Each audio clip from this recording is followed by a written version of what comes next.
అందరికీ నమస్తే అండి. రాజకీయాల్లో పారదర్శకత, జవాబుదారీతనం కోసం మన ఏపీ 175 ఛానల్లో లైవ్ ఇంటర్వ్యూస్, సాధారణంగా మనం ఇంటర్వ్యూస్ అనేసరికి రికార్డెడ్ చేయొచ్చు, కాకపోతే నేరుగా మన ఆడియన్స్ని అలాగే నియోజకవర్గ ప్రజల్ని ఇన్వాల్వ్ చేయడం కోసం, ఇంటరాక్షన్ కోసం లైవ్ ఇంటర్వ్యూస్ తీసుకొచ్చాం. దీనిలో భాగంగా ఈరోజు పరుచూరు ఎమ్మెల్యే వరుసగా 2 సార్లు గెలిచారు, ఇప్పుడు 3వ సారి కూడా పోటీ పడబోతున్నారు. Paruchuru MLA Bapatla parliament Telugudesam party అధ్యక్షులు ఏలూరు సాంబశివరావు గారు. యాక్చువల్లీ ఆయనలో బయటకు మనకు తెలియని కోణాలు అనేకం ఉంటాయి. ఆయన రాజకీయ వ్యూహాలు, ఆయన లెక్కలు, ఆయన తలపడిన ప్రత్యర్థులు, ఆయన గతంలో ఫేస్ చేసిన ఇష్యూస్, నెక్స్ట్ భవిష్యత్తు ప్రణాళికలు, అభివృద్ధి హామీలు, ఇవన్నీ కూడా మనం ఈ వీడియోలో డిస్కస్ చేద్దాం.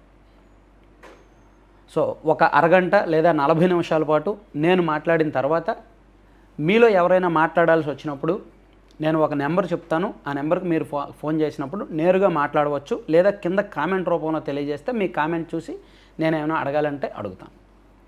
నమస్తే సార్. నమస్తే అండి సార్. 2 సార్లు ఎమ్మెల్యే, 3వసారి ఫేస్ చేయబోతున్నారు. నెక్స్ట్ రాబోయే ఎన్నిక ఖచ్చితంగా రాష్ట్ర వ్యాప్తంగా మీ పార్టీకి అండ్ మీకు కూడా డూ ఆర్ డై సిచ్యుయేషన్ అనుకుంటున్నాను. దీనికి మీరు ఏ విధంగా ప్రిపేర్ అయి ఉన్నారు? యాక్చువల్గా మనకి ప్రతి ఎలక్షన్ ఒక 5 సంవత్సరాలకు ఒకసారి జరుగుతుంది. ఎవ్రీ టైం మనం ఒక 5 years మ్యాండేట్ ఇస్తారు కాబట్టి ఎన్నిసార్లు పోటీ చేసినా ప్రతిసారి కూడా కొత్త ఎలక్షన్ కింద లెక్క. ఇప్పుడున్న పరిస్థితుల్లో, రాష్ట్రంలో ఉన్న ప్రత్యేక పరిస్థితుల దృష్ట్యా ఎట్టి పరిస్థితుల్లో ఇప్పుడు ప్రజెంట్ ఉన్న వైఎస్ఆర్ కాంగ్రెస్ పార్టీ ప్రభుత్వాన్ని ఖచ్చితంగా ఇంటికి పంపించాల్సిన అవసరం ఉంది. దానికోసం ఈ ఎన్నికల్లో అన్ని స్థానాలు గెలవడం కోసం తెలుగుదేశం పార్టీ, జనసేన, బీజేపీ వీరందరూ కూడా గట్టిగా ప్రయత్నం చేస్తారు. దానిలో భాగంగా పరుచూరు కూడా అదేవిధంగా మరలా గెలవడం కోసం సర్వశక్తులు వడ్డీ పోరాడతామని చెప్పి తెలియజేస్తాం. అంటే గత ఎన్నికలకి ఇప్పటికి మీకు తేడా, మీరు యాక్చువల్లీ ప్రతి ఎన్నిక కామన్ అనేటట్టు చెప్తున్నారు, కానీ గత ఎన్నికలు మీరు ఫేస్ చేసినవి ఇప్పటికి తేడా ఏమైనా ఉందంటారా?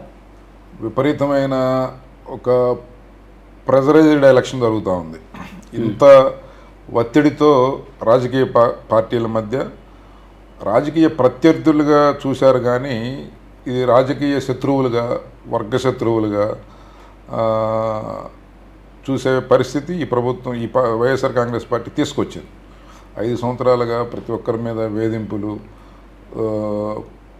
సాధారణ ప్రజలను కూడా భయభ్రాంతులకు గురి చేసి ఎన్నిక చేయాలనుకునే తత్వం ఈ ప్రభుత్వానికి ఉంది. కాబట్టి ప్రజలు అప్రమత్తంగా ఉండాలి. పోటీ చేసే నాయకుల దగ్గర నుంచి డెమోక్రటిక్ సిస్టంలో ఉన్న ప్రతి ఒక్కరు కూడా బాధ్యత తీసుకోవాలి. అప్పుడే స్మూత్ అండ్ ఫెయిర్ ఎలక్షన్స్ జరుగుతాయి. దానికోసం మేము అన్ని జాగ్రత్తలు తీసుకొని అన్ని రకాలుగా దీని మీద ఫైట్ చేయడానికి సిద్ధంగా ఉన్నాం. ఇప్పుడు టార్గెట్ ఎంత ఉంది పార్టీకి? ఇంటర్నల్గా ఎన్ని సీట్లు టార్గెట్ అనుకుంటున్నారు? యాక్చువల్లీ బయటకు 160, 150 అని చెప్తున్నారు. Is it possible? ప్రభుత్వాన్ని ఏర్పాటు చేయడానికి 88 స్థానాలు సరిపోతాయి. కానీ ఈ ప్రభుత్వం 175కి 175 గెలుస్తామని మభ్యపెట్టి ప్రజల్ని ఒత్తిడిలో తీసుకొచ్చి ప్రజల్ని బెదిరించి, లేకపోతే ప్రభుత్వ పథకాలు అందమేమోనని బ్లాక్మెయిల్ చేస్తుంది ఒకవైపు ప్రజల్ని. రెండో వైపు ప్రతిపక్షాలు అన్ని శక్తులు పెట్టి ఫైట్ చేయకుండా ప్రతిపక్షాలని యూనిటీ లేకుండా చేయడం కోసం ప్రయత్నం చేస్తూ ఉంది, లేకపోతే డైవర్సిఫైడ్ పాలిటిక్స్ చేస్తూ ఉంది, లేకపోతే క్యాస్ట్ పాలిటిక్స్ చేస్తూ ఉంది. ఇవన్నీ చేసి మరలా అధికారంలోకి రావాలని కోరుకుంటుంది. కానీ ఇప్పటికే 5 సంవత్సరాలు చాలా తీవ్రమైన నష్టం ఈ రాష్ట్రానికి జరిగింది. మేము ప్రతి సీటు టార్గెట్ పెట్టుకొని పనిచేస్తామన్నాం. ఈరోజు కూడా ముఖ్యమంత్రి చంద్రబాబు నాయుడు గారు చెప్పారు, 160కి పైగా స్థానాల్లో ఖచ్చితంగా ఎన్డీఏ కూటమి గెలవాలి. దానికోసం మనం ప్రతి ఒక్కరం కూడా ఒక సంకల్పం తీసుకొని పనిచేయాలని చెప్పి ఆయన కూడా ఒక డైరెక్షన్ ఇవ్వడం జరిగింది. అయితే ఒక జర్నలిస్ట్గా లేదా రాజకీయాన్ని దగ్గరగా చూసే వ్యక్తిగా, ఈవెన్ నా సబ్స్క్రైబర్స్, మన ప్రజలకు కూడా చాలా అనుమానాలు ఉన్నాయి. ఈ ఎన్నిక ఖచ్చితంగా రాష్ట్ర చరిత్రను మార్చబోయే ఎన్నిక.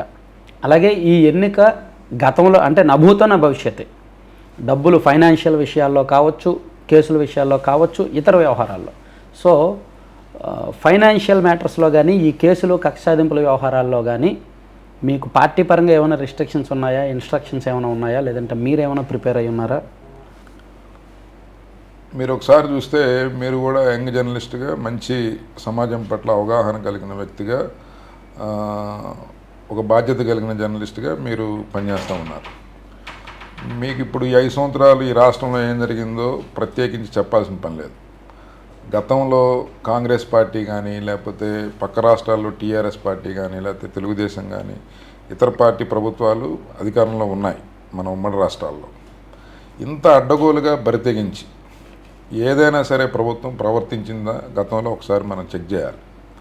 ఎవడు ఇట్లా ఈ 5 సంవత్సరాలు జగన్మోహన్ రెడ్డి పరిపాలన జరిగిన విధానాన్ని చూస్తే ఎవ్వరూ కూడా గతంలో సాహసం చేయలేదు. ఈవెన్ ఆంధ్ర రాష్ట్రాల్లో కాదు, భారతదేశంలోనే ఏ ముఖ్యమంత్రులు ఏ పార్టీలు సాహసం చేయనటువంటి పరిపాలన జగన్మోహన్ రెడ్డి చేస్తూ ఉన్నాడు. డైరెక్ట్గా బహిరంగంగా మద్యంలో కానీ ఇసుకలో కానీ గనుల్లో కానీ అడ్డగోలుగా డబ్బులు సంపాదించడానికి వెనకాట్లేదు వాళ్ళు. అలాగే ప్రజల్ని భయభ్రాంతులకు గురి చేసిన దాంట్లో ప్రజలకి భయపడతారు ఎవరైనా డెమోక్రటిక్ సిస్టంలో. ప్రజలకి ఏమైనా అనుకుంటారేమో, లేకపోతే ప్రజల దగ్గర ఇమేజ్ చెడిపోతుందేమో, లేకపోతే ప్రజలు తప్పుగా అర్థం చేసుకుంటారేమో అని చెప్పి రాజకీయ నాయకులు భయపడతారు. అవన్నీ వదిలేసి వీళ్ళు నిస్సిగ్గుగా ఈరోజు రాజకీయాన్ని ఇంకొక దారికి తీసుకెళ్లారు.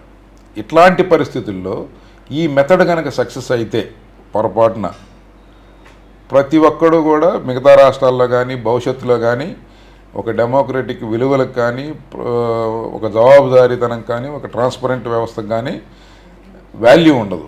సో ఖచ్చితంగా ఈ ఎలక్షన్ చాలా critical election for state future. అలాగే ఒక్కొక్కసారి ఎన్టీ రామారావు గారు కొత్తగా రాజకీయాల్లోకి వచ్చారు. ఆనాడు ఉన్న సామాన్యుడి సమస్యల్ని సార్ట్అవుట్ చేస్తాను నమ్మకం కలిగించాడు. అదేవిధంగా చేశాడు. రెవల్యూషనరీ రిఫార్మ్ తీసుకొచ్చాడు సొసైటీలో. అది ఒక సంచలనం, అది ఒక ట్రెండ్ సెట్. ఈరోజు అబద్ధ హామీలు ఇచ్చిన జగన్మోహన్ రెడ్డి అలాగే అధికారంలోకి వచ్చాడు. వచ్చిన తర్వాత ఈయన చేసిన 5 సంవత్సరాల పరిపాలన ఒకసారి గమనిస్తే దీనివలన ఇదే కనుక ట్రెండ్ సెట్ అయితే భవిష్యత్తులో ప్రజలకి మంచిగా చెడా ఒక జర్నలిస్ట్గా మీరు గుండెల మీద చేసుకొని చెప్పండి. కాబట్టి ఇలాంటి పరిస్థితుల్లో ఖచ్చితంగా మనం ఫైట్ చేయాల్సిందే. అన్ని శక్తులు వడ్డీ పోరాడాల్సిందే. ఎట్టి పరిస్థితులు ఈ ప్రభుత్వాన్ని సాగనంపాల్సిందే. సో దానికి ప్రిపేర్ అయ్యి ఉన్నారు. ఇప్పుడు మీ వరకు వస్తే అంటే ఒక స్టేట్ పాలిటిక్స్ కాసేపు పక్కన పెడదాం. మీ కాన్స్టిట్యున్సీ మన కాన్స్టిట్యున్సీ విషయానికే వస్తే యాక్చువల్లీ మీరు 2 సార్లు గెలిచింది కూడా దొంగ ఓట్లతోనే గెలిచారు అనేది మీ ప్రత్యర్థి ప్రధాన ఆరోపణ. ఇప్పుడు కాదు, మీ గత ప్రత్యర్థి ప్రధాన ఆరోపణ. ఆల్రెడీ కొన్ని ఓట్లు కూడా తొలగించారు. 13,800 ఓట్లకు పైగా తొలగించారు. సో వాటిల్లో ఎంతవరకు నిజముందంటారు? దొంగ ఓట్లు అంటే మీ ఉద్దేశం ఏంటి? అంటే ఇక్కడ లేని వాళ్ళు పెట్టడం కానీ, లేదంటే మీ ఫాలోవర్స్ వేరే చోట్ల ఉన్న వాళ్ళు దొంగ ఓట్లు అనే మాట తప్పు. అలాగా అనటము ప్రజలను అవమానించటం. ఇప్పుడు ఒక రైతు, ఒక 2 ఎకరాల రైతు కష్టపడి తన బిడ్డను చదివించుకుంటాడు. అతనికి ఊర్లో పొలం ఉంటుంది, లేకపోతే కౌలుకు చేసుకుంటాడు, లేకపోతే కూలి రైతు కావచ్చు, రైతు కూలి కావచ్చు. బిడ్డను చదివించుకుంటాడు. ఆ చదువుకున్న బిడ్డకి 18 సంవత్సరాల నిండిని ఓటు వస్తుంది. తర్వాత అతను బీటెక్ చేయడానికో లేకపోతే ఎంబీబీఎస్ చేయడానికి ఇంకో ప్రాంతానికి వెళ్తాడు. అంటే అలా చదువుకోవడానికి వెళ్ళిన వాళ్ళ ఓట్లు ఊర్లో ఉంటే అది దొంగ ఓటు అవుతుందా? అలాగే అతనికి హైదరాబాద్లో బీటెక్ చదువుకుంటాడు, కంప్లీట్ అవుతుంది. హైదరాబాద్లోనో బెంగళూరు చెన్నైలోనో ఉద్యోగం వస్తుంది. అతని తల్లిదండ్రులు ఇక్కడ ఉంటారు. అతను ఉద్యోగరీత్యా బతుకు తెరువు కోసం పక్క రాష్ట్రాలకు పక్క ప్రాంతానికి వెళ్ళాడు. ఆ ఓటు దొంగ ఓటు అవుతుందా? మరి 13,800 ఓట్లు తీసేశారు కదా, నిజంగా ఫేక్ ఓట్స్ కాకపోతే ఎందుకు తీసేస్తారు? 25,000 ఓట్లు తీసేయటం కోసం 600 మంది వైఎస్ఆర్ కాంగ్రెస్ పార్టీ నాయకులు పర్చూరు నియోజకవర్గంలో ఫామ్ 7ను పెట్టి మానసికంగా ఓటర్ని వేధించారు.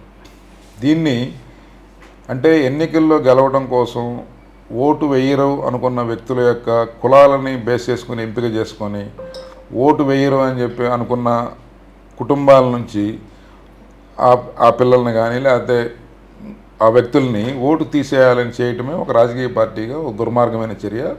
ఇది ఒక పర్చూరులోనే కాదు, రాష్ట్ర వ్యాప్తంగా జరిగింది. దీంట్లో 25,000 అప్లికేషన్స్ పెట్టారు. దీంట్లో 12,000 ఓట్లు డిలీట్ చేశారు. అదే పాయింట్. ఇప్పుడు దాదాపు 10 సంవత్సరాల నుంచి గ్రామాల్లో చనిపోయిన వాళ్ళై లేకపోతే ఇతరత్ర పర్మనెంట్గా మైగ్రేట్ అయిన వాళ్ళవి, లేకపోతే ఇక్కడికి ఉద్యోగ అవసరాల కోసం ఇక్కడికి వచ్చి ఇక్కడ ఓటు ఎన్రోల్ చేసుకొని మళ్ళీ ఇంకో ప్రాంతానికి షిఫ్ట్ అయిన వాళ్ళవి కొన్ని ఓట్లు ఉన్నాయి, ఒక 6,000 7,000 దాకా ఉన్నాయి. మిగతావి చదువుకోవడానికి బయటికి వెళ్ళిన పిల్లలవి, లేకపోతే ఉపాధి అవకాశం కోసం టెంపరీగా కర్ణాటక కానీ ఈ ప్రాంతాలకు కానీ రైతులు వెళ్తారు. ఒక సంవత్సరం వస్తారు, ఒక సంవత్సరం రారు, లేకపోతే అక్కడే పంట కంటిన్యూషన్ వాటర్ కనుకుంటే కంటిన్యూషన్ అక్కడే ఉంటారు, చిన్న చిన్న పనులకి వెళ్ళి వస్తుంటారు. ఇక్కడ ఒక 2 ఎకరాలు అయితే అక్కడికి వెళ్ళి ఒక 20 ఎకరాలు 30 ఎకరాలు వ్యవసాయం చేస్తూ ఉంటారు. బట్ వాళ్ళకంతా ఇల్లులు కానీ ఇతరత్ర అన్నీ ఉంటాయి ఇక్కడే. వాళ్ళని కొంతమంది దౌర్జన్యంగా కొంత తీసేశారు. దానికోసం మేము కోర్టులో కూడా ఎక్కాం, ఎన్నికల కమిషన్ దగ్గరికి తీసుకెళ్ళాం. కోర్టులు వ్యవస్థలను అన్నీ ఉపయోగించి ఫైట్ చేస్తాం. ఓటేసే సమయానికి వాళ్ళందరికీ ఖచ్చితంగా ఓటు తెప్పిస్తాం. సో తీసేసిన వాటిల్లో పాజిబిలిటీ ఉన్న మేరకు మళ్ళీ తెప్పిస్తారు. జనరల్గా సాధారణంగా కొన్ని చనిపోయినవి ఉంటాయి, అది మనకి అన్ని పార్టీలు ఉంటారు దాంట్లో. కొంత గవర్నమెంట్ అఫీషియల్స్ ఉదాసీనత, వాళ్ళకి ఎలక్షన్ ప్రక్రియలో సీరియస్నెస్ లేకపోవడం, అట్లా కొన్ని గతంలో ఒక టర్మ్ 2 టర్ముల నుంచి ఉండుండొచ్చు. అట్లాంటి ఓట్లు పెద్ద ప్రాబ్లం లేదు. అన్నీ ఎలిజిబిలిటీ ఉండి ఓటు తీసేస్తే మాత్రం వాటి కోసం ఖచ్చితంగా ఫైట్ చేస్తాం. ఓకే, సరే. దీని మీద మీరు నాకు తెలిసి రాష్ట్ర వ్యాప్తంగా ఏ నియోజకవర్గంలోనూ లేని ప్రెజర్ ఇక్కడ అధికారుల మీద ఉంది. పోలీసులే నేరుగా ఇన్వాల్వ్ అయిన సిచ్యుయేషన్ ఉంది. ఒక సిఐ గారే నేరుగా ఒక వాట్సాప్ గ్రూప్లో కూడా పెట్టారని మీరు ఆధారాలతో సహా ఈసీకి ఇచ్చారు. ఇప్పుడు మేము 25,000 మంది ఉన్న 2 లక్షల ఓట్లలో 25,000 మంది ఓట్లు అంటే 10 మందిలో ఒక ఓటు తీసేయమని చెప్పి వీళ్ళు పెట్టి వ్యవస్థలంతా వాడి మేము ఇంత ఫైట్ చేస్తేనే వాళ్ళు అంత బరితెగించి అంత చేయగలిగారు. అధికారులు, పోలీసు అధికారులను వాడారు, బిఎల్ఓల్ని, చిన్న ఉద్యోగస్తులు, వాళ్ళు చిరు ఉద్యోగస్తులు, అలాంటి వ్యక్తుల మీద విపరీతమైన ప్రెజర్ క్రియేట్ చేశారు. ప్రభుత్వం పైనుంచి కింద దాకా వ్యవస్థలన్నింటినీ ఐఏఎస్ ఐపీఎస్ అధికారులందరినీ ఉపయోగించింది, ప్రెజర్ క్రియేట్ చేసింది. మేము ఎప్పుడైతే డెమోక్రటిక్ సిస్టమ్ ప్రకారము రెసిస్టెన్స్ ఇవ్వగలిగామో వాళ్ళని వెనకంజ వేశారు. అంత లేకపోతే 25,000 ఓట్లు పోయాయి. వాళ్ళకి ఇక్కడ ఈ నియోజకవర్గంలో గెలవాలంటే ఇన్ని ఓట్లు తీసేయాలి కాబట్టి మనం అన్ని ఓట్లు టార్గెట్ పెట్టారు. ఇంకా పెట్టేవాళ్ళు రెసిస్టెన్స్, లేకపోతే 30,000 40,000 పెట్టేవారు.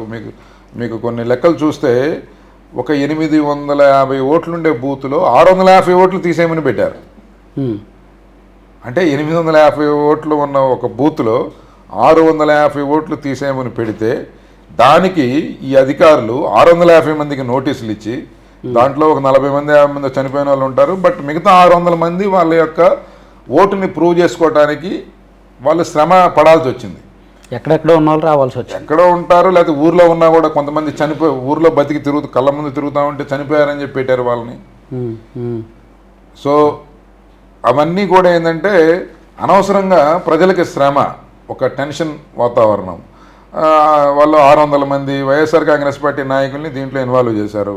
దాంట్లో 60 మంది 70 మంది మీద కేసులు అయినాయి. భవిష్యత్తులో వాళ్ళు ఏ ఎన్నికల్లో కంటెస్ట్ చేయని విధంగా వాళ్ళకి శిక్ష పడే అవకాశం. ఇక్కడ నాకు డౌట్, 600 మంది ఇన్వాల్వ్ అయ్యారు. ఒక్కొక్క వ్యక్తి ఒక మొబైల్ నెంబర్తో 10 ఓట్లు మాత్రమే, 10 సార్లు మాత్రమే Form 7 పెట్టగలరు. మరి 25,000 అప్లికేషన్లు ఎలా పెట్టగలిగారు? దీని వెనక ఏమన్నా మీరు ఐడెంటిఫై చేశారు రీజన్? ఇది థరో ఎంక్వైరీ జరగలేదు. ప్రభుత్వం ఒత్తిడి వలన అధికారులు స్టిల్ అలసత్వం పాటిస్తూ ఉన్నారు. దీని వెనక ఒక ప్లానెడ్ రాకెట్ కనుక పనిచేయకపోతే ఇది సాధ్యపడదు. ఎక్కడెక్కడో ఉంటున్న వాళ్ళే ఐడెంటిఫై చేసి 25,000 ఓటీపీలు షేర్ అయినాయి. 25,000 ఓటీపీలు షేర్ కావడానికి కనీసం 2,500 ఫోన్ నంబర్స్ వాడారు. ఆ 2,500 ఫోన్ నంబర్స్ ఎవరివి? 600 మంది వ్యక్తులు 2,500 సిమ్లు వాడారు. 600 మంది కొన్ని పేర్లు రిపీట్ అయి ఉండొచ్చు. బట్ అంటే ఈ క్రైమ్లో మొత్తం 2,500 మంది ఇన్వాల్వ్ అయ్యారు.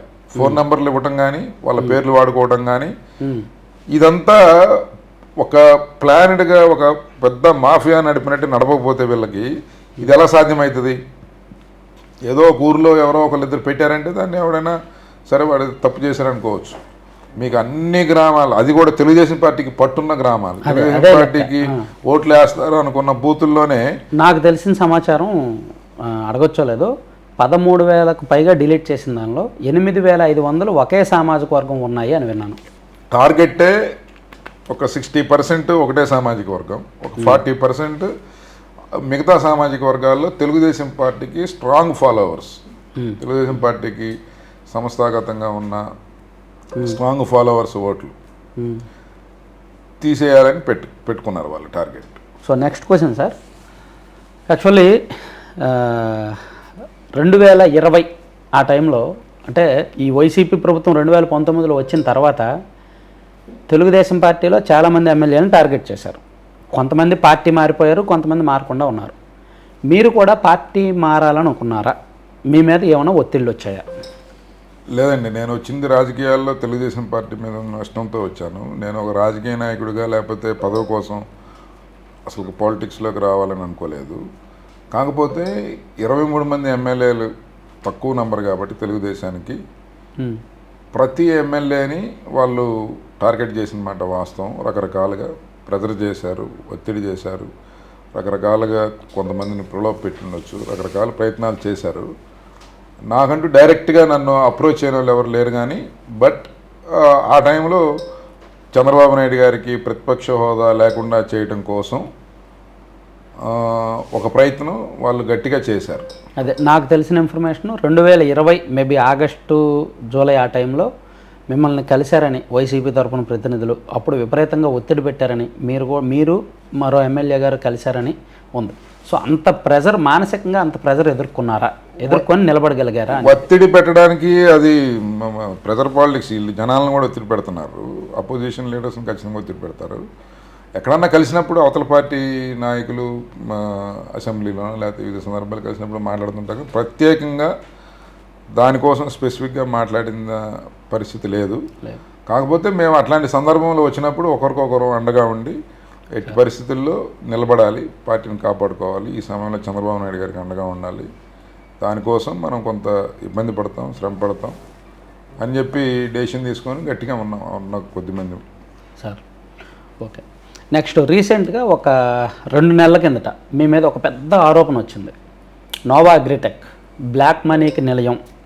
సో నల్లధనం కొన్ని మోర్ దాన్ ఒక 50-70 crores ఎంతో నల్లధనం మీరు దాచుకున్నారు. దానిలో ఒక బుక్ డైరీ ఒకటి మెయింటైన్ చేసి దేనికి ఎంత ఖర్చు పెట్టారని కూడా ఉందంట. సో ఆ కేసు ఒకటి మీ మీద నమోదైంది. సో అది ఎంతవరకు వచ్చింది సార్ ఆ కేసు? ఇప్పుడు ఏంటంటే గతంలో ఎలా ఉండేదంటే, మీరు పాత సినిమాల్లో చూసుంటారు, ఒక రౌడీ మోకని ఒకడు తయారు చేస్తే ఒక విలన్ వాడు ఊరి మీద పడి అందరి దగ్గర డబ్బులు వసూలు చేస్తూ ఉంటారు. దాన్ని ఎదుర్కోవడానికి ఇంకా ఒక స్టోరీ ప్రతి సినిమాల్లో సాధారణంగా ఉండేది. జగన్మోహన్ రెడ్డి గారు ముఖ్యమంత్రి అయిన తర్వాత ఈ రాష్ట్రంలో ఉన్న వ్యాపారస్తుల మీద, ఎదుటి పార్టీ ప్రతిపక్ష పార్టీలకి సానుభూతి పరులుగా ఉన్న వ్యక్తుల మీద, ప్రతిపక్ష పార్టీ ప్రజాప్రతినిధుల మీద లేదా మాజీ ప్రజాప్రతినిధుల మీద ఒక విజిలెన్స్కి, వాళ్ళని స్ట్రెస్కి గురి చేయడానికి, వాళ్ళ వ్యాపారాల మీద ఒక నిఘా పెట్టడం కోసం ఒక వ్యవస్థను రూపకల్పన చేశాడు. ఆంధ్రప్రదేశ్ స్టేట్ రెవెన్యూ ఇంటెలిజెన్స్ అని చెప్పి ఈయనే ఒక సంస్థని క్రియేట్ చేసి దానికి ఆయన కావలసిన అధికారులని దాంట్లో డిప్యూటేషన్కి తెచ్చుకొని ఒక దర్యాప్తు సంస్థని సృష్టించాడు. వాస్తవంగా central government revenue intelligence department ఉంటుంది, చాలా పవర్ఫుల్ డిపార్ట్మెంట్, ఈడీ లేకపోతే ఇంకొక వ్యవస్థలాగా. ఈయన జగన్మోహన్ రెడ్డి గారు స్టేట్లో రాజ్యాంగ ఆమోదం లేని ఒక సంస్థను సృష్టించి మాలాగా చాలామంది మీద కొన్ని వందల మంది వ్యాపారస్తుల్ని వేధించారు.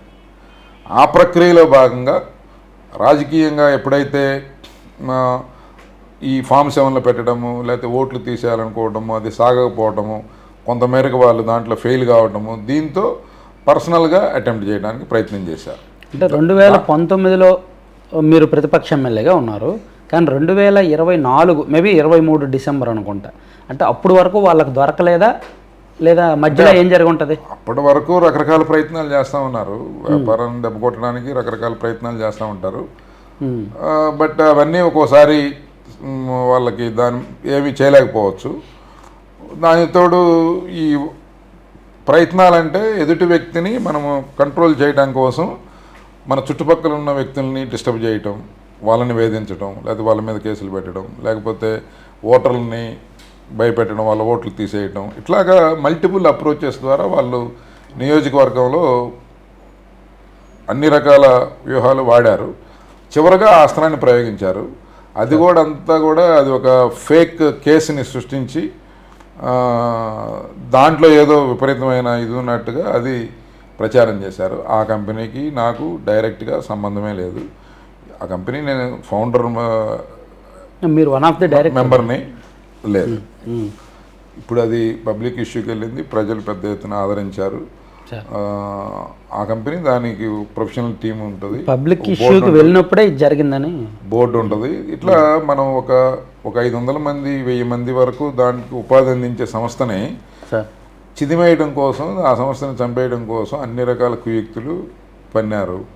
అది పొలిటికల్గా నాకు నష్టం కలగవచ్చు అని, లేకపోతే బుర్ర చల్లటం కోసం, లేకపోతే ఇంకోటి చిన్నది ఏదైనా మిస్టేక్ ఉన్నా కూడా దాన్ని పట్టుకొని గందరగోళం చేస్తారు. వీళ్ళు 5 సంవత్సరాలు ప్రయత్నం చేశారు. ఇక్కడ ఏం లేదు కాబట్టి ఏం చేయలేకపోయారు. ఏం దొరకలేదు కాబట్టి ఏదో ఒక పిచ్చి కేసు పెట్టేసి ఇంకొల్లి పోలీస్ స్టేషన్లో కేసు రిజిస్టర్ చేశారు. నోవా అగ్రిటెక్ రిజిస్ట్రేషన్ అయింది హైదరాబాద్, కానీ కేసు పెట్టింది ఇంకొల్లి పోలీస్ స్టేషన్. అది ఏ లెక్కన మీరు దాని మీద కోర్టులో న్యాయ పోరాటం ఉంటుంది. కంపెనీ వర్క్ కంపెనీకి మనకు సంబంధం లేదు. అది కంపెనీకి సంబంధించిన పాలసీ ఏదైనా ఉంటే అది వాళ్ళు అటెంప్ట్ చేసుకుంటారు. ఇక్కడ మనకి పొలిటికల్గా కేసు పెట్టారు కాబట్టి దీన్ని మేము న్యాయ పోరాటం చేస్తాం. దానికి సంబంధించి ఏదైతే అది ఫేస్ చేస్తాం. ఇంకా కొన్ని వ్యాలిడ్ క్వశ్చన్స్ ఉన్నాయి. అక్కడ ఆ నోవా అగ్రిటెక్కి సంబంధించిన కేసు జరిగిన వారం రోజుల లోపే ఇక్కడ మార్టూర్లో గ్రానైట్ వ్యాపారులకు సంబంధించి ఒక కేసు పెట్టారు. సో అది దాని వెనుక రాజకీయ కోణం ఉందా, లేదంటే గ్రానైట్ వ్యాపారాల్లో ఏమైనా అక్రమాలు జరిగాయంటారు? దానిలో మీ పాత్ర ఏంటి? గ్రానైట్ వ్యాపారస్తుల్ని మొత్తం రాష్ట్ర వ్యాప్తంగా పీల్చి పిప్పి చేసింది ఈ ప్రభుత్వం. సార్ వాళ్ళని అడ్డం పెట్టి నెల ప్రతిరోజు మామూలు వసూలు చేశారు. గ్రానైట్ హబ్స్ ప్రభుత్వం మీన్స్ వసూలు చేసింది ఎవరు? స్థానిక నాయకుల, గవర్నమెంట్? స్థానిక నాయకులు, ప్రభుత్వ పెద్దలు కుమ్మక్కయి ఇది ఒక ప్రైవేట్ మైనింగ్ మాఫియా నడిపారు. దానికోసం అధికారులను అడ్డం పెట్టారు. నువ్వు మాటం లేదు, నీ మీదకి అధికారులను పంపిస్తాం, దానితో నువ్వు సరెండర్ అవుతావు వాళ్ళకి, వాళ్ళు చెప్పిన రేటు కట్టి కప్పం కట్టి తీసుకెళ్ళాలి. సో వ్యాపారం చేసేవాడు వాడు ఒక 5 కోట్లు పెట్టి ఫ్యాక్టరీ కట్టుకొని వీళ్ళు రోజువారీగా బెదిరిస్తే, లేకపోతే అధికారులను పంపించి వేధిస్తూ ఉంటే నాకెందుకు ఈ దరిద్రం అని చెప్పి అతను వ్యాపారం అన్నా మానేస్తున్నాడు. లేదు అంటే వాళ్ళు చెప్పినట్టు ఈని అడిషనల్గా ప్రభుత్వానికి కట్టే డబ్బులు కాకుండా అడిషనల్గా వీళ్ళు అడిగిన 10,000 20,000 ఇచ్చి అతను వ్యాపారం చేసుకుంటున్నాడు. సో ఇది నిత్యకృత్యంగా నడుస్తూ ఉంది.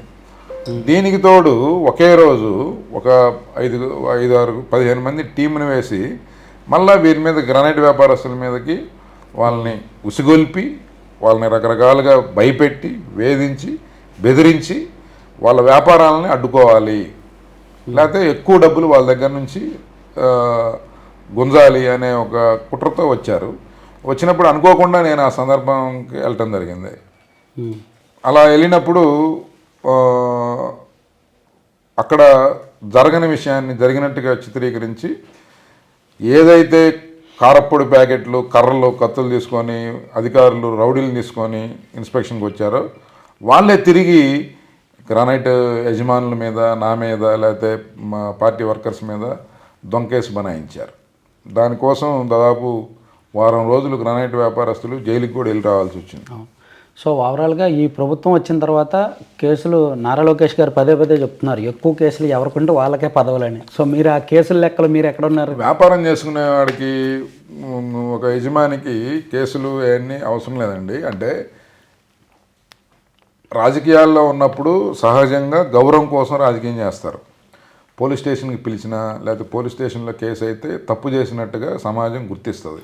గ్రామీణ ప్రాంతాల్లో అది కొంచెం ఇబ్బందికరంగా ఉంటుంది. అలాంటప్పుడు ఈ ప్రభుత్వం ఏంటంటే ఎదుటివాడి యొక్క మానసిక స్థైర్యాన్ని దెబ్బకొట్టడం కోసం దొంగ కేసులు పెట్టడం, పోలీస్ స్టేషన్కి పదే పిలిపించడం, గ్రామంలో పద్ధతిగా రాజకీయం చేసి గౌరవ మర్యాదల కోసం రాజకీయం చేసే వ్యక్తుల యొక్క ఆత్మస్థైర్యాన్ని దెబ్బకొట్టాలనే ప్రయత్నం చేసినప్పుడు దాన్ని అడ్డుకట్ట వేయడానికి ఈ ప్రభుత్వం చేసే అక్రమ కేసులని మీరు భయపడాల్సిన పని లేదు, మీరు బెదిరిపోవాల్సిన పని లేదు, బాధపడాల్సిన పని అంతకన్నా లేదు. మీరు ఏ తప్పు చేయకుండా మీ మీద ఈ కేసులు పెడతా ఉంది ప్రభుత్వం. కాబట్టి దీని గురించి మీరు ఆందోళన చెందొద్దు, భయపడొద్దు. మీకు ఎన్ని కేసులైనా బేర్ చేయండి. మనం రేపొద్దున అధికారంలోకి వచ్చిన తర్వాత న్యాయం జరిగే వరకు నేను మీకు అండగా ఉంటానని లోకేష్ బాబు కార్యకర్తలకి, అపోజిషన్ వర్కర్స్ అందరికీ కూడా అదొక భరోసా ఇవ్వడం జరిగింది. అంతేగాని మీ మీద ఎన్ని కేసులు సార్ ఇప్పటి వరకు? మన అంటే నా మీద 2019 ప్రభుత్వం పోయిన దగ్గర నుంచే మొదటి కేసు రిజిస్టర్ అయింది. ఆ కేసు కూడా నేను మా పార్టీ ఆఫీస్ మీద దాడి జరిగినప్పుడు నేను కొంతమంది ఎమ్మెల్యేలు అందరం డీజీపీ ఆఫీస్కి వెళ్ళాం.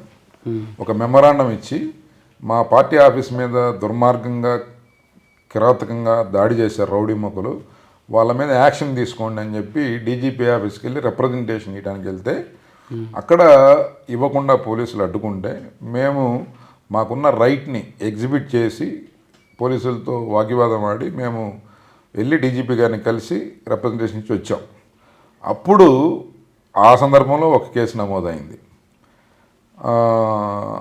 డీజీపీ ఆఫీస్ మీదకి రాళ్ళు రుమామని, లేకపోతే మేము మా దాడికి ప్రయత్నించామని ఆ కేసు నమోదైంది. అలాగే అమరావతి పాదయాత్రలో కొన్ని కేసులు నమోదైనవి. ఇట్లా రకరకాల దాదాపు అరౌండ్ 10 ఉన్నాయండి. ఇప్పుడే మాకు కొన్ని కేసులు ఎక్కడెక్కడ ఉన్నాయో తెలియదు.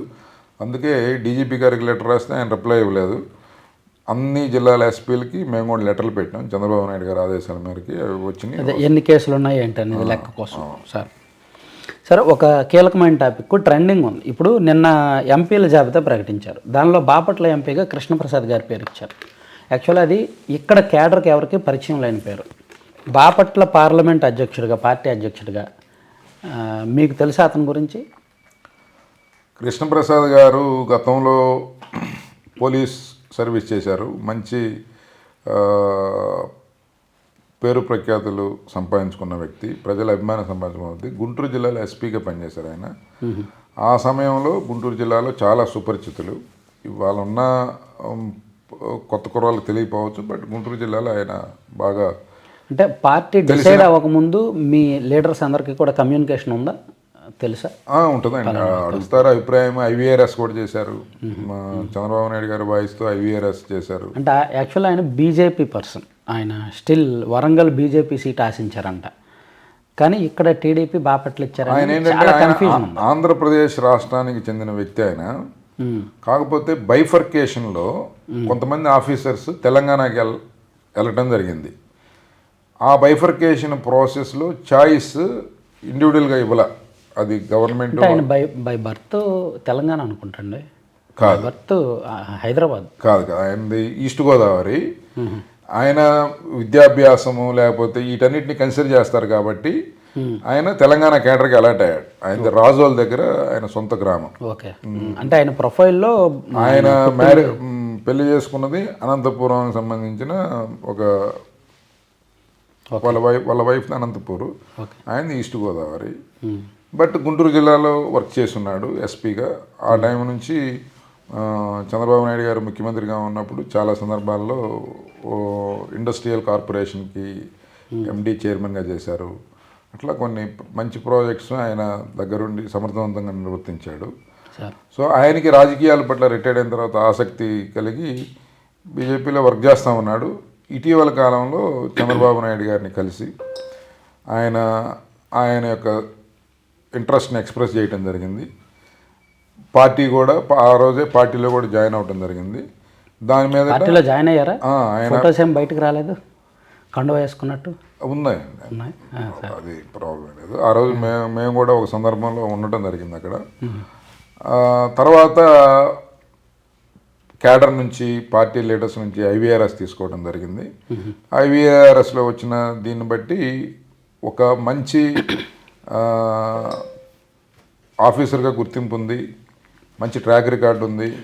ఒక దళిత కమ్యూనిటీ నుంచి నాకు తెలిసినంత వరకు ఐవీఆర్ఎస్ తెలియని పేరు కదా సార్. ఇప్పుడు ఆయన పేరు క్యాడర్కి తెలియదుగా, ఎట్లా పాజిటివ్ వస్తుంది ఐవీఆర్ఎస్లో? ఐవీఆర్ఎస్ రిజల్ట్ అంటే మనకి ఓపెన్గా ఇట్లా వచ్చింది అట్లా వచ్చిందని చెప్పరు, బట్ పార్టీ కన్సిడర్ చేస్తుంది. ప్రతి డిఫరెంట్ ఛానల్స్లో ఒక కొత్త వ్యక్తి అయినా సరే బ్యాక్గ్రౌండ్ నుంచి చెక్ చేసుకుంటారు. తర్వాత అతను క్యాపబిలిటీ అండ్ ఎలిజిబిలిటీని చెక్ చేసుకున్న తర్వాత సర్వీస్ చేయగలుగుతారా లేదా, బెటర్గా ప్రజెంట్ చేయగలుగుతారా లేదా. ఇప్పుడు ఈరోజు ఇక్కడ ఇప్పుడు దాకా 5 సంవత్సరాలు రిప్రజెంట్ చేసిన ఎంపీ ఈ 5 సంవత్సరాలు ఈ ఈ 7 నియోజకవర్గాల గురించి ఒక్కసారైనా సరే పార్లమెంట్లో మాట్లాడా, అంటే ఈ ప్రాంత రైతుల పట్ల ఒక్కసారైనా సరే ఆయన స్పందించాడా. ఇక్కడ ఒక చిన్న ప్రాజెక్ట్, ఒక ₹1 కోటి ప్రాజెక్ట్, ఏదన్నా పని రెగ్యులర్గా వచ్చే ఎంపీ ల్యాడ్స్ నిధులు తప్పితే ఏదైనా పని చేశాడా. అంటే సమర్థవంతంగా ఎవరు డెలివరీ చేయగలరని నాయకుడు అనుకుంటే అతనికి ఆపర్చునిటీ వస్తుంది. అది ప్రజలు నమ్మితే ఓటేసి గెలిపిస్తారు. సార్ చివరిగా ఒక ఇంపార్టెంట్ క్వశ్చను, ఆ తర్వాత అంటే మన తెలుగుదేశం క్యాడర్లో, తెలుగుదేశం పార్టీ క్యాడర్లో మన రాష్ట్రానికి వచ్చేసరికి చాలా కసి ఉన్నవాళ్ళు, సిన్సియర్గా పనిచేసే వాళ్ళు ఉంటారు. కానీ ప్రభుత్వ వ్యతిరేకతను ఏ వర్గాల్లో అయితే ప్రభుత్వం ఫెయిల్ అయిందో ఆ వ్యతిరేకతను పూర్తి స్థాయిలో తెలుగుదేశం పార్టీ అందుకోలేకపోయింది. స్టిల్ ఇప్పటికీ కూడా చాలా చోట్ల పాజిటివ్ జోష్ లేదు అనేది చాలామందిలో వస్తున్నమాట.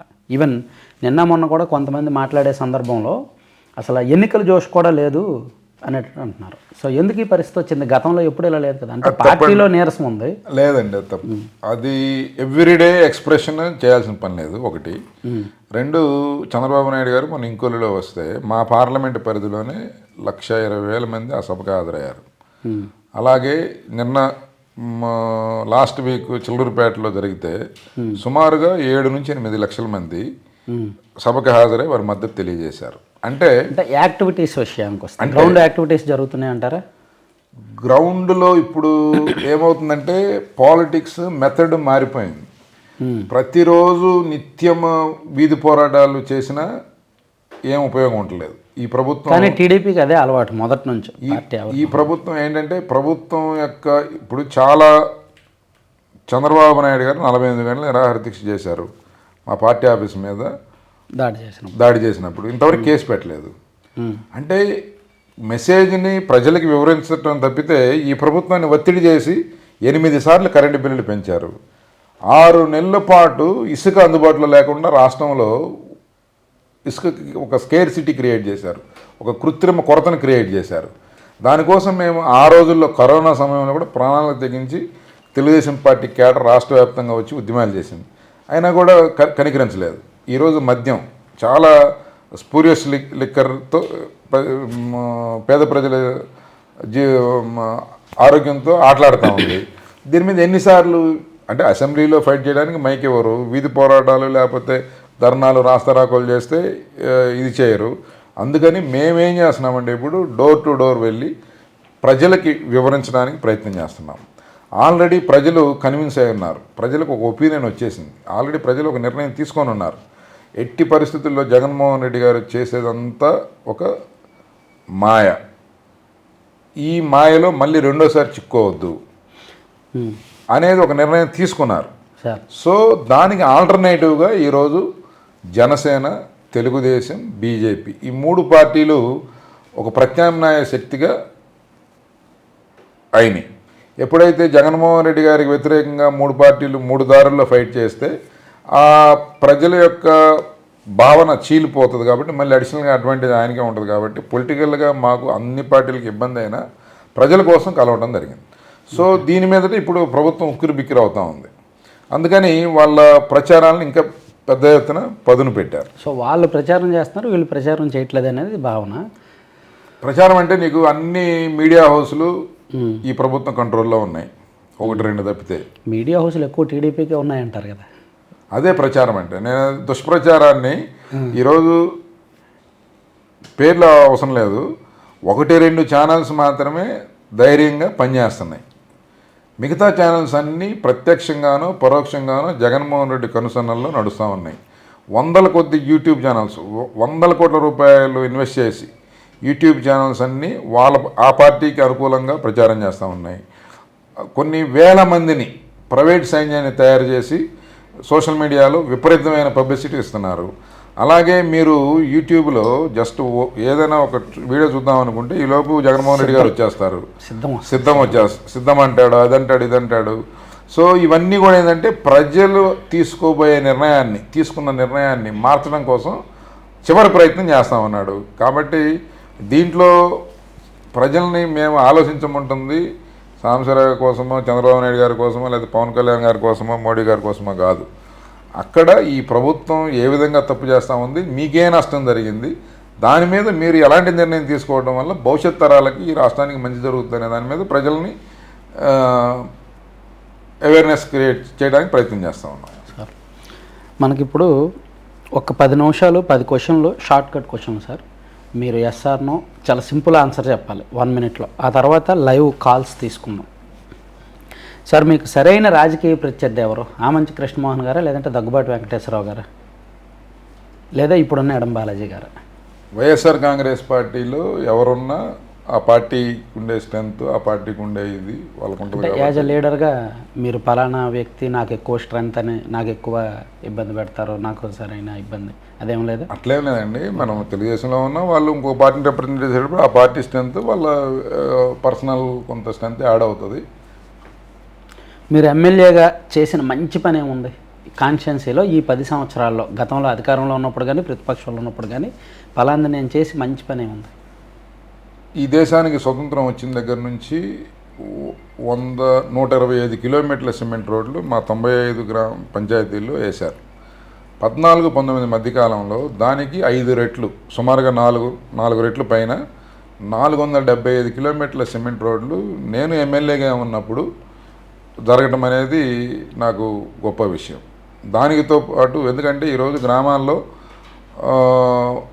మినిమం ఫెసిలిటీస్ లేక చాలా గ్రామాలు ఎన్నో సంవత్సరాలు ఇబ్బంది పడతా ఉన్నాయి. అలాంటిది 475 కిలోమీటర్ల సిమెంట్ రోడ్లు ఒకసారి జరగటం, మళ్ళీ 200 కిలోమీటర్ల సిమెంట్ రోడ్లు ఆల్రెడీ శాంక్షన్స్ ఉండి క్యాన్సిల్ కావటం, అది దురదృష్టం. గవర్నమెంట్ మారడంతో అది క్యాన్సిల్ అయింది. అది కూడా అయిపోయినట్టయితే 100% ప్రతి ఇంటి ముందు సిమెంట్ రోడ్డు ఈ నియోజకవర్గంలో ఉండేది. సో ఇప్పుడు ఒక 85% కంప్లీట్ అయింది. సో నెక్స్ట్ టార్గెట్ ఏంటి? నెక్స్ట్ 5 ఇయర్స్ గవర్నమెంట్ ఒక్కొక్క దాంట్లో ఒక్కొక్కటి ఉన్నాయి. మిగిలిపోయిన సిమెంట్ రోడ్లు, సైడ్ డ్రైన్స్ అన్ని చేసి మినిమం కామన్ ఫెసిలిటీ అనేది ఒకటి ఉండాలి. రెండవది, ఇది పూర్తిగా వ్యవసాయ ఆధారిత నియోజకవర్గం. ఇక్కడ నాగార్జున సాగర్ కెనాల్ కింద, కొమ్మూరు కాలువ కింద కాకుండా మిగిలిపోయిన ఏరియా ఉంది. అది గుంటూరు ఛానల్ ఎక్స్టెన్షన్ వలన కొంత కవర్ అవుతుంది, తర్వాత కొన్ని లిఫ్ట్ ఇరిగేషన్స్ వలన కొంత కవర్ అవుతుంది. అట్లా ఈ నియోజకవర్గంలో ఉండే ప్రతి ఎకరానికి కనీసం ఒక పంటకి ఒక 6 నెలల పాటు నీళ్ళు ఇవ్వగలగాలి ఒక సీజన్లో. అలాగే 12 నెలల పాటు నీరు అందుబాటులో ఉండాలి. అప్పుడే ఇండస్ట్రీస్ కానీ, గోడౌన్స్ కానీ, ఇతర ఎకనామిక్ యాక్టివిటీ స్టార్ట్ అవుతాయి. సో ఈ రెండు కనుక చేయగలిగితే ఈ ప్రాంతాన్ని అంటే గ్రోత్ విషయంలో ఆపడం ఎవరితరం కాదు. చాలా అవకాశాలు కష్టపడతారు, అవకాశాలు అందిపుచ్చుకునే తెలివితేటలు ఉంటారు, చదువుకున్న వ్యక్తులు. ఈరోజు గ్రామాల్లో ఉద్యోగాలు రాక మ్యాన్ పవర్ విపరీతంగా చదువుకున్న వ్యక్తులు చాలామంది గ్రామాల్లో ఉన్నారు. సో వీళ్ళకి ఒక ఆపర్చునిటీ కావాలి. ఆ ఆపర్చునిటీ కావాలంటే నీళ్ళు ఉండాలి. నీళ్ళు కనుక ఉన్నట్టయితే ఆటోమేటిక్గా డబ్బు ఇన్వెస్ట్మెంట్కి వస్తుంది ఈ ప్రాంతానికి. ఆటోమేటిక్గా ఇక్కడ ఉద్యోగ అవకాశాలు పెరుగుతాయి, ఉపాధి అవకాశాలు పెరుగుతాయి. తద్వారా అన్ని సమస్యలకి సొల్యూషన్ దొరుకుతుంది. నిరుద్యోగం మీ కాన్స్టిట్యున్సీలో చెప్పుకోదగిన పరిశ్రమ అంటూ ఏమీ లేదు? లేదండి, 1-2 అగ్రికల్చర్ బేస్డ్ గ్రానైట్ ప్రాసెసింగ్ యూనిట్లు, అంతకుమించి. కొత్తగా మీరు వచ్చిన తర్వాత ఈ 5 సంవత్సరాల్లో 10 సంవత్సరాల్లో ఏమీ పెట్టలేదు కదా? సో మీ ముద్ర అంటూ ఏమీ లేదు? లేదండి, అంటే ఈ 5 సంవత్సరాల్లో ఉన్న పరిశ్రమలు ఎన్నికెళ్తా ఉన్నాయి. అంతకుముందు ఇప్పుడు ఏదైతే ప్రకాశం జిల్లాలో ఏషియన్ పేపర్ మిల్లు పెట్టారో ఆ ఇండస్ట్రీకి ఫస్ట్ ప్రయారిటీ కింద మా దగ్గరే చూసాం. పెదగంజాం, చిన్నగంజాం ఏరియాలో ఆల్రెడీ వాన్పిక్ భూములు ఉండటము, తర్వాత వాన్పిక్తో అప్పటికి ఒక భూములన్నీ కూడా ఈడీ కంట్రోల్లో ఉండటము, ఇటు మూలాన సరైన భూమి అందుబాటులో రాకపోవడం కూడా అదొక కారణం. ఓకే, సరే. మీరు అనవసరంగా రాజకీయాల్లోకి వచ్చాను, అనవసరంగా ఎమ్మెల్యే అయ్యానని ఎప్పుడైనా అనిపించిందా? అట్లా ఏమనిపించదు. బట్ స్ట్రెస్ మనం ఊహించిన దానికి మించి స్ట్రెస్ ఎక్కువగా అయినప్పుడు ఒక్కోసారి బాధ అనిపిస్తుంది. కానీ మనం పర్టికులర్గా పలానా సందర్భం వల్ల ఏమైనా అనిపించిందా? అంటే వాస్తవంగా ఈ ఫామ్ 7ల కేసులో ఈ ఫామ్ 7లు పెట్టినప్పుడు కేవలం సాంబశివరావు అనేవాడిని ఓడించడం కోసం 25,000 ఫామ్ 7లు పెట్టి 16,000 మందిని మానసికంగా వేధించారు వాళ్ళు. అంటే కేవలం నన్ను ఓడించడానికే కదా ఆ పని చేసింది. సో వాళ్ళ కోసం ఎంతవరకైనా తెగించాలి, ఎంతవరకైనా ఫైట్ చేయాలి, ఎంత దూరమైనా వెళ్ళాలి అని చెప్పి అనుకున్నా. కానీ అదే ఒక్కోసారి మనం ఆ, తెలియకుండానే మన వల్ల కొంత ఇబ్బంది కూడా జరుగుతుంది. ఇండైరెక్ట్ వేలో వాళ్ళకి అది జరిగింది అనుకుంటున్నాను. ఓకే, నెక్స్ట్ ఇప్పుడు షార్ప్ అండ్ షార్ట్ ఆన్సర్ కావాలి. యాక్చువల్లీ మీరు చాలా కూల్గా ఉంటారు, చాలా కూల్ పొలిటీషియన్. కానీ మీరు సైలెంట్గా నియోజకవర్గంలో కొంతమంది నాయకుల మీద ఎదగనివ్వరని, కొంతమంది నాయకులతో గ్యాప్ మెయింటైన్ చేస్తారని ఉంది, బాగా విమర్శ ఉంది. సో దీన్ని మీరు ఏమైనా ఫేస్ చేసి ఇప్పుడు కూడా అలాగే ఉన్నారా, ఏమైనా కలుపుకునే ప్రయత్నంలో ఉన్నారా? దీంట్లో కలుపుకోవటం ఏమి ఉండదు. మనకి ఒక బాధ్యత ఉంటుంది. ఈ నియోజకవర్గంలో తెలుగుదేశం పార్టీని పటిష్టంగా ఉంచాలి.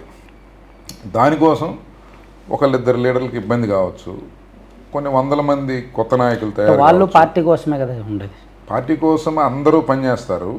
కానీ మనం చేసే చర్యల వల్ల పార్టీ స్ట్రెంగ్తన్ కావాలి, కానీ వీక్ కాకూడదు. ఎక్కడన్నా ఒకటి రెండు చోట్ల మనం గట్టిగా లేకపోతే టోటల్గా వ్యవస్థ దెబ్బతింటుంది.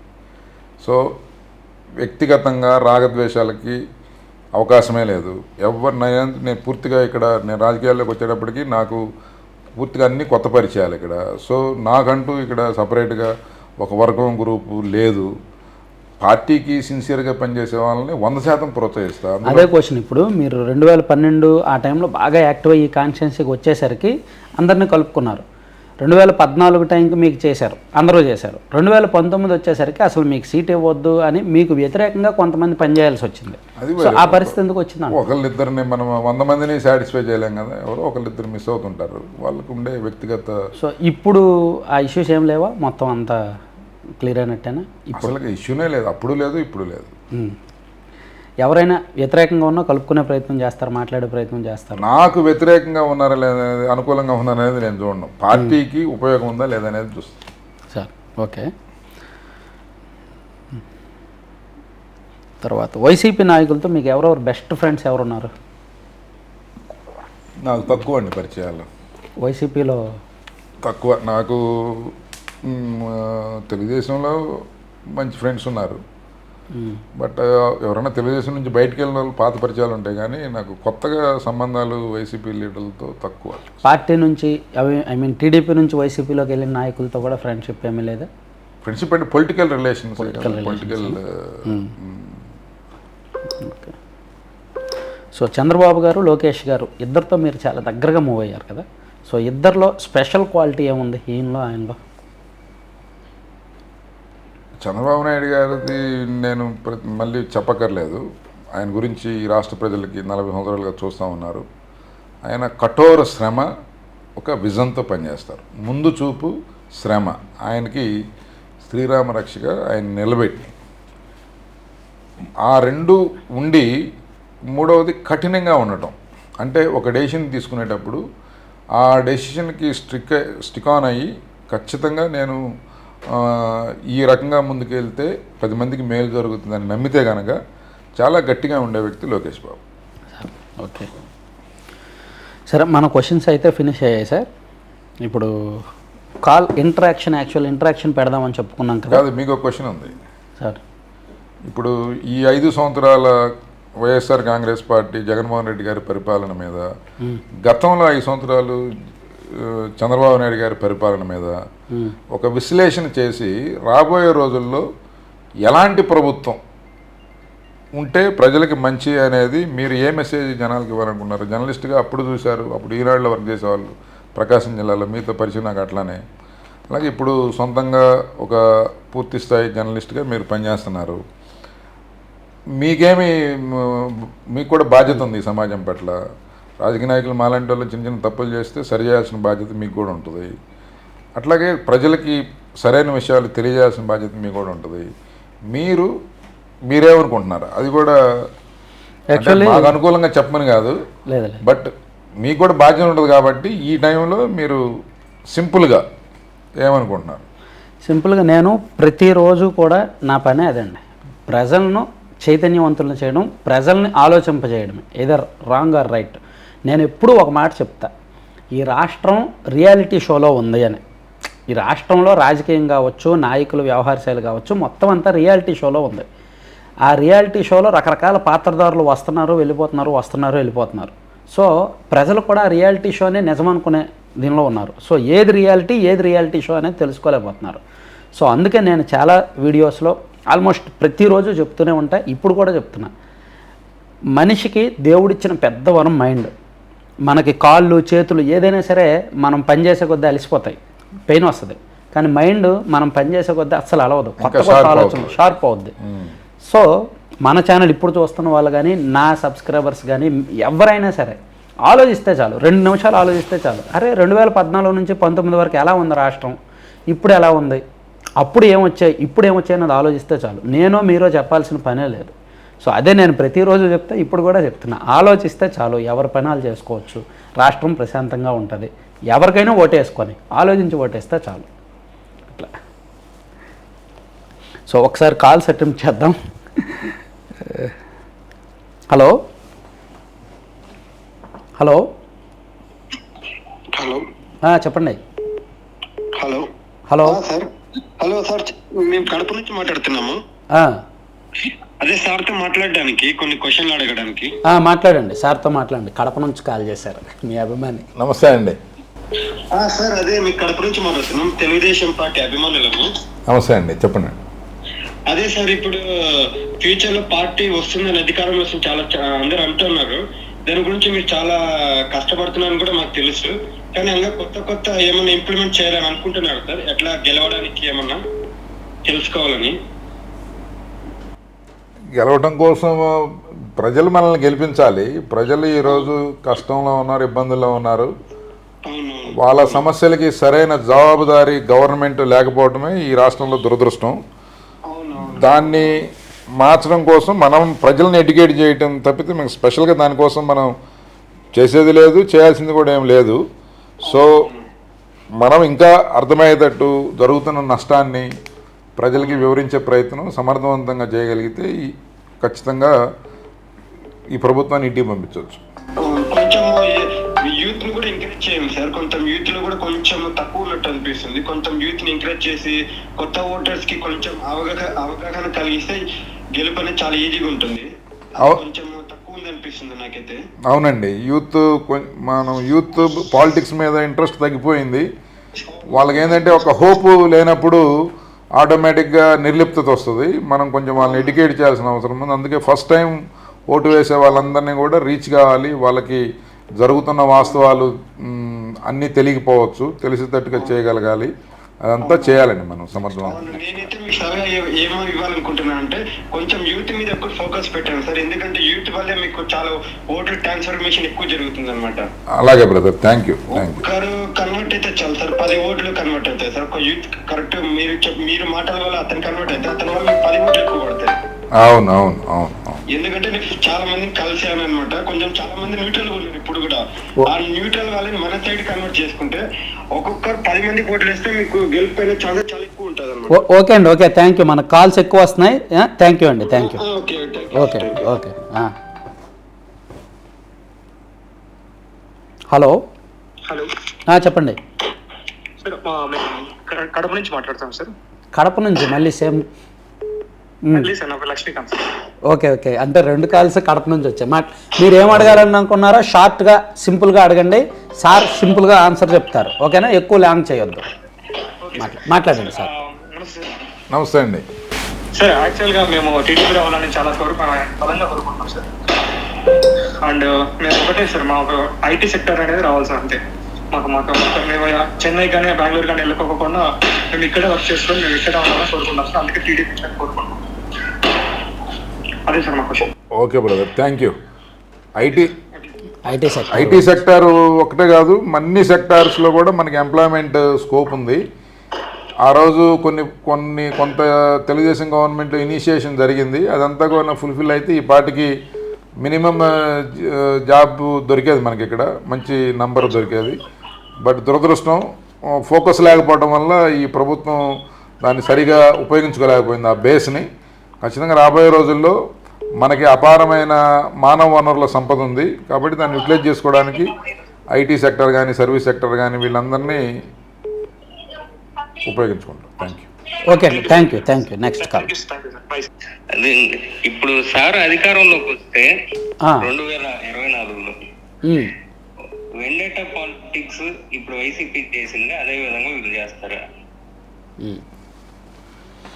ఇంకోటి గతంలో చేసిన తప్పులు చేయకుండా ముందరకు వెళ్తారు, లేకపోతే గతంలో రిపీటెడ్ గా చేసిన మండలానికి ఒక నాయకుడిని పెట్టి వాళ్ళకే పెత్తనం వచ్చి. మీరు ఎక్కడి నుంచి అండి, ఏ కాన్స్టిట్యున్సీ? నాది పచ్చూరు. పర్చూరు కాన్స్టిట్యున్సీ. ఓకే అండి, ఓకే. ఊరండి? ఊరు మీ ఊరు ఏ ఊరండి? నాది గన్నవరం అండి. Parchur constituency Gannavaram. Okay okay అండి, చెప్తారు సార్, ఆన్సర్ చెప్తారు. ఇప్పుడు ఏంటంటే మనకి ఈ ప్రభుత్వం ప్రవర్తించిన విధానంలో కనుక ఎవడు ప్రవర్తించినా మళ్ళీ ఇంటికి పోవడం ఖాయం. కాబట్టి వాటికి వెళ్ళాల్సిన అవసరం లేదు. బేసికల్గా మనం జనాలకు ఉపయోగపడే 4 పనులు చేస్తే ఖచ్చితంగా ప్రజలు గుర్తుపెట్టుకుంటారు. సో తెలుగుదేశాన్ని ఈరోజు ప్రజలు కోరుకుంటుంది కూడా దానికోసమే. తెలుగుదేశం, జనసేన, బీజేపీ మిత్రపక్షాలు కలిసి పోటీ చేస్తున్నాయి కాబట్టి ఈ గవర్నమెంట్ రావాలని చెప్పి కోరుకోవడానికి ప్రధానమైన కారణం ప్రత్యర్థుల మీద ఈ ప్రభుత్వం చేసే దుర్మార్గాలని వీటిని సపోర్ట్ చేయకుండా ఉంటాం. తెలుగుదేశం పార్టీలో ఒక పద్ధతి ప్రకారము కింద ఉండే నాయకులు, కార్యకర్తలు అందరూ కూడా ప్రజలకు ఉపయోగపడే విధంగా పనిచేయడానికి ప్రయత్నం చేస్తూ ఉంటారు. ఎవరన్నా ఒకళ్ళిద్దరు బాగా యాక్టివ్గా పనిచేసేటప్పుడు ఆటోమేటిక్గా ఆ గ్రామ సర్పంచులను కానీ వాళ్ళని అవకాశం ఉన్నప్పుడు ఖచ్చితంగా ఎంకరేజ్ చేయడం జరుగుతూ ఉంది.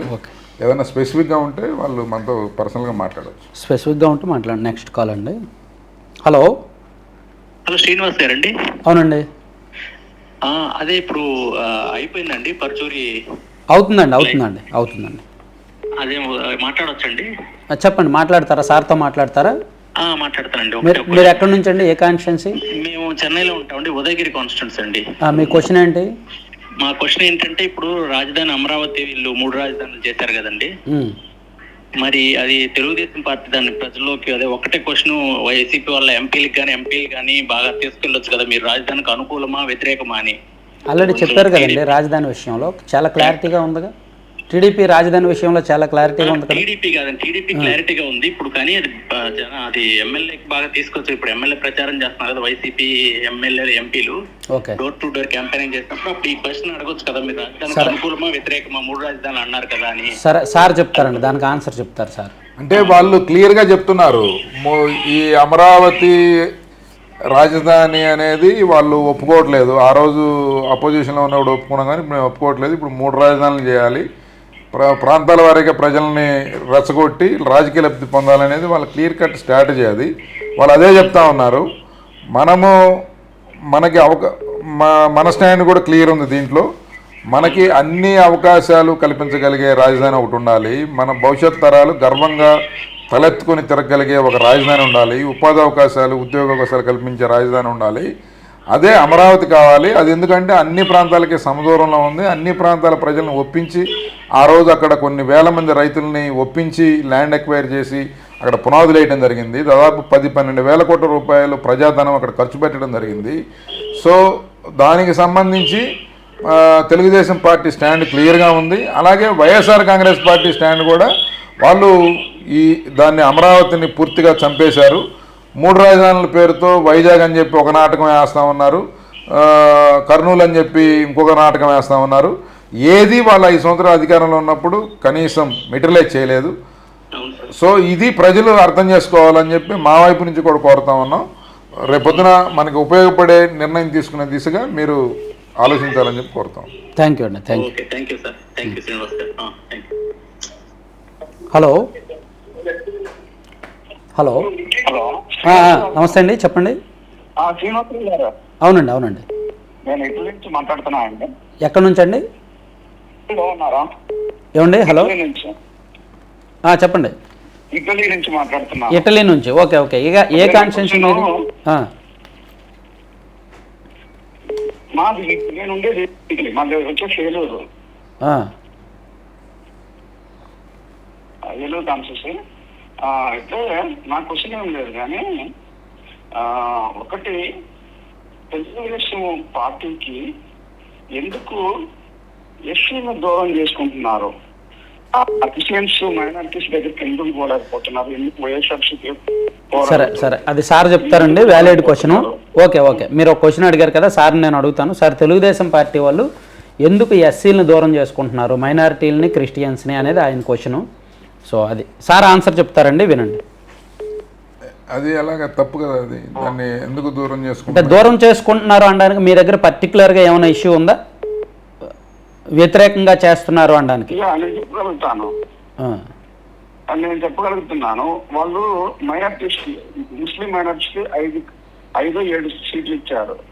అదే టీడీపీలో ఒకటి ఇచ్చారు అనుకుంటా, 1-2 ఇచ్చారు. అక్కడే కనపడుతుంది. ఇప్పుడు ఇంకొకటి అంటే సీట్లు ఇస్తే న్యాయం చేసినట్టు ఇచ్చారు. అంటే నేను అనేది ఇప్పుడే కాదు, డిగ్రీ నుంచి కూడా వాళ్ళు ఎప్పుడు కూడా దూరంగా ఉంటున్నారు. దాన్ని ఎందుకు మీరు ఓవర్కమ్ కాలేకపోతున్నారని నా క్వశ్చన్. అదే అండి, మీరు చాలా పెద్ద క్వశ్చన్ అడిగారు. దీంట్లో ఏంటంటే అది సార్ చెప్తున్నారు, అదంతా కూడా వైఎస్ఆర్ కాంగ్రెస్ పార్టీ అబద్ధ ప్రచారంలో భాగం. 1-2 సీట్లు ఎక్కువ తక్కువల గురించి మనం దగ్గర కావడం దూరం కావడం కాదు. మైనారిటీలకి లేకపోతే ఎస్సీలకి తెలుగుదేశం పార్టీ 5 సంవత్సరాలు కేర్ తీసుకున్నన్ని సంక్షేమ కార్యక్రమాలు ఎవ్వరూ గతంలో ఏ ప్రభుత్వాలు చేయలేదు. ఒక సిమెంట్ రోడ్డు మొదలు పెడితే అది ఎస్సీ కాలనీ నుంచే మొదలు పెట్టాలని చెప్పి తీసుకున్నాం. ఎస్సీ సప్లాన్ని పూర్తిగా కాదు, నేను నమ్ముతున్నాను. మీరు చేశారు, చాలా చేశారు, చేయడం జరగలేదు. కానీ వాళ్ళ దగ్గరకు ఎందుకు పోలేకపోతున్నారు అనేది ఇంకొకటి. లేదు బ్రదర్, చాలా మార్పు ఉంది ఈరోజు. ఎస్సీ మీరు టీవీ పైన ఈటీవీని నమ్ముకొని మీరు ప్రజల దగ్గరకు పోలేకపోతున్నారు. అందుకని నేను చెప్పేది ఏంటంటే, మీకు ఒక సొంత టీవీ ఉంటే you can more than Sakshi TV, you can go to the field అని చెప్తున్నా. నా క్వశ్చన్ అది. అదేలేండి. ఓకే, నెక్స్ట్ కాల్కి వెళ్ళిపోదాం. హలో. ఇప్పుడు జగన్మోహన్ రెడ్డి గారు ఏం చేశారంటే ఏదో రుద్దేశారు. ఒక రాజకీయ పార్టీ రాజకీయం చేయాలి, ఆయన టీవీ పెట్టుకొని రాజకీయం చేస్తామన్నాడు. అదే మీరు కూడా అలానే చేయండి అని ప్రజలు ప్రజలు చేసే పరిస్థితి వస్తాం. చాలా వింత అనిపించింది నాకే ఆ క్వశ్చన్. సరే, నెక్స్ట్ కాల్. హలో, చెప్పండి. హలో సార్, నమస్తే సార్. ఉమ్మడి నెల్లూరు జిల్లా నుంచి గూడూరు అసెంబ్లీ సార్. చెప్పండి. స్ట్రైట్ పాయింట్ వస్తాను. బీజేపీతో పొత్తు పెట్టినారు కదా సిస్టమ్ సపోర్ట్ కోసం. ఎలక్షన్ కోడ్ వచ్చి వారం అవుతుంది.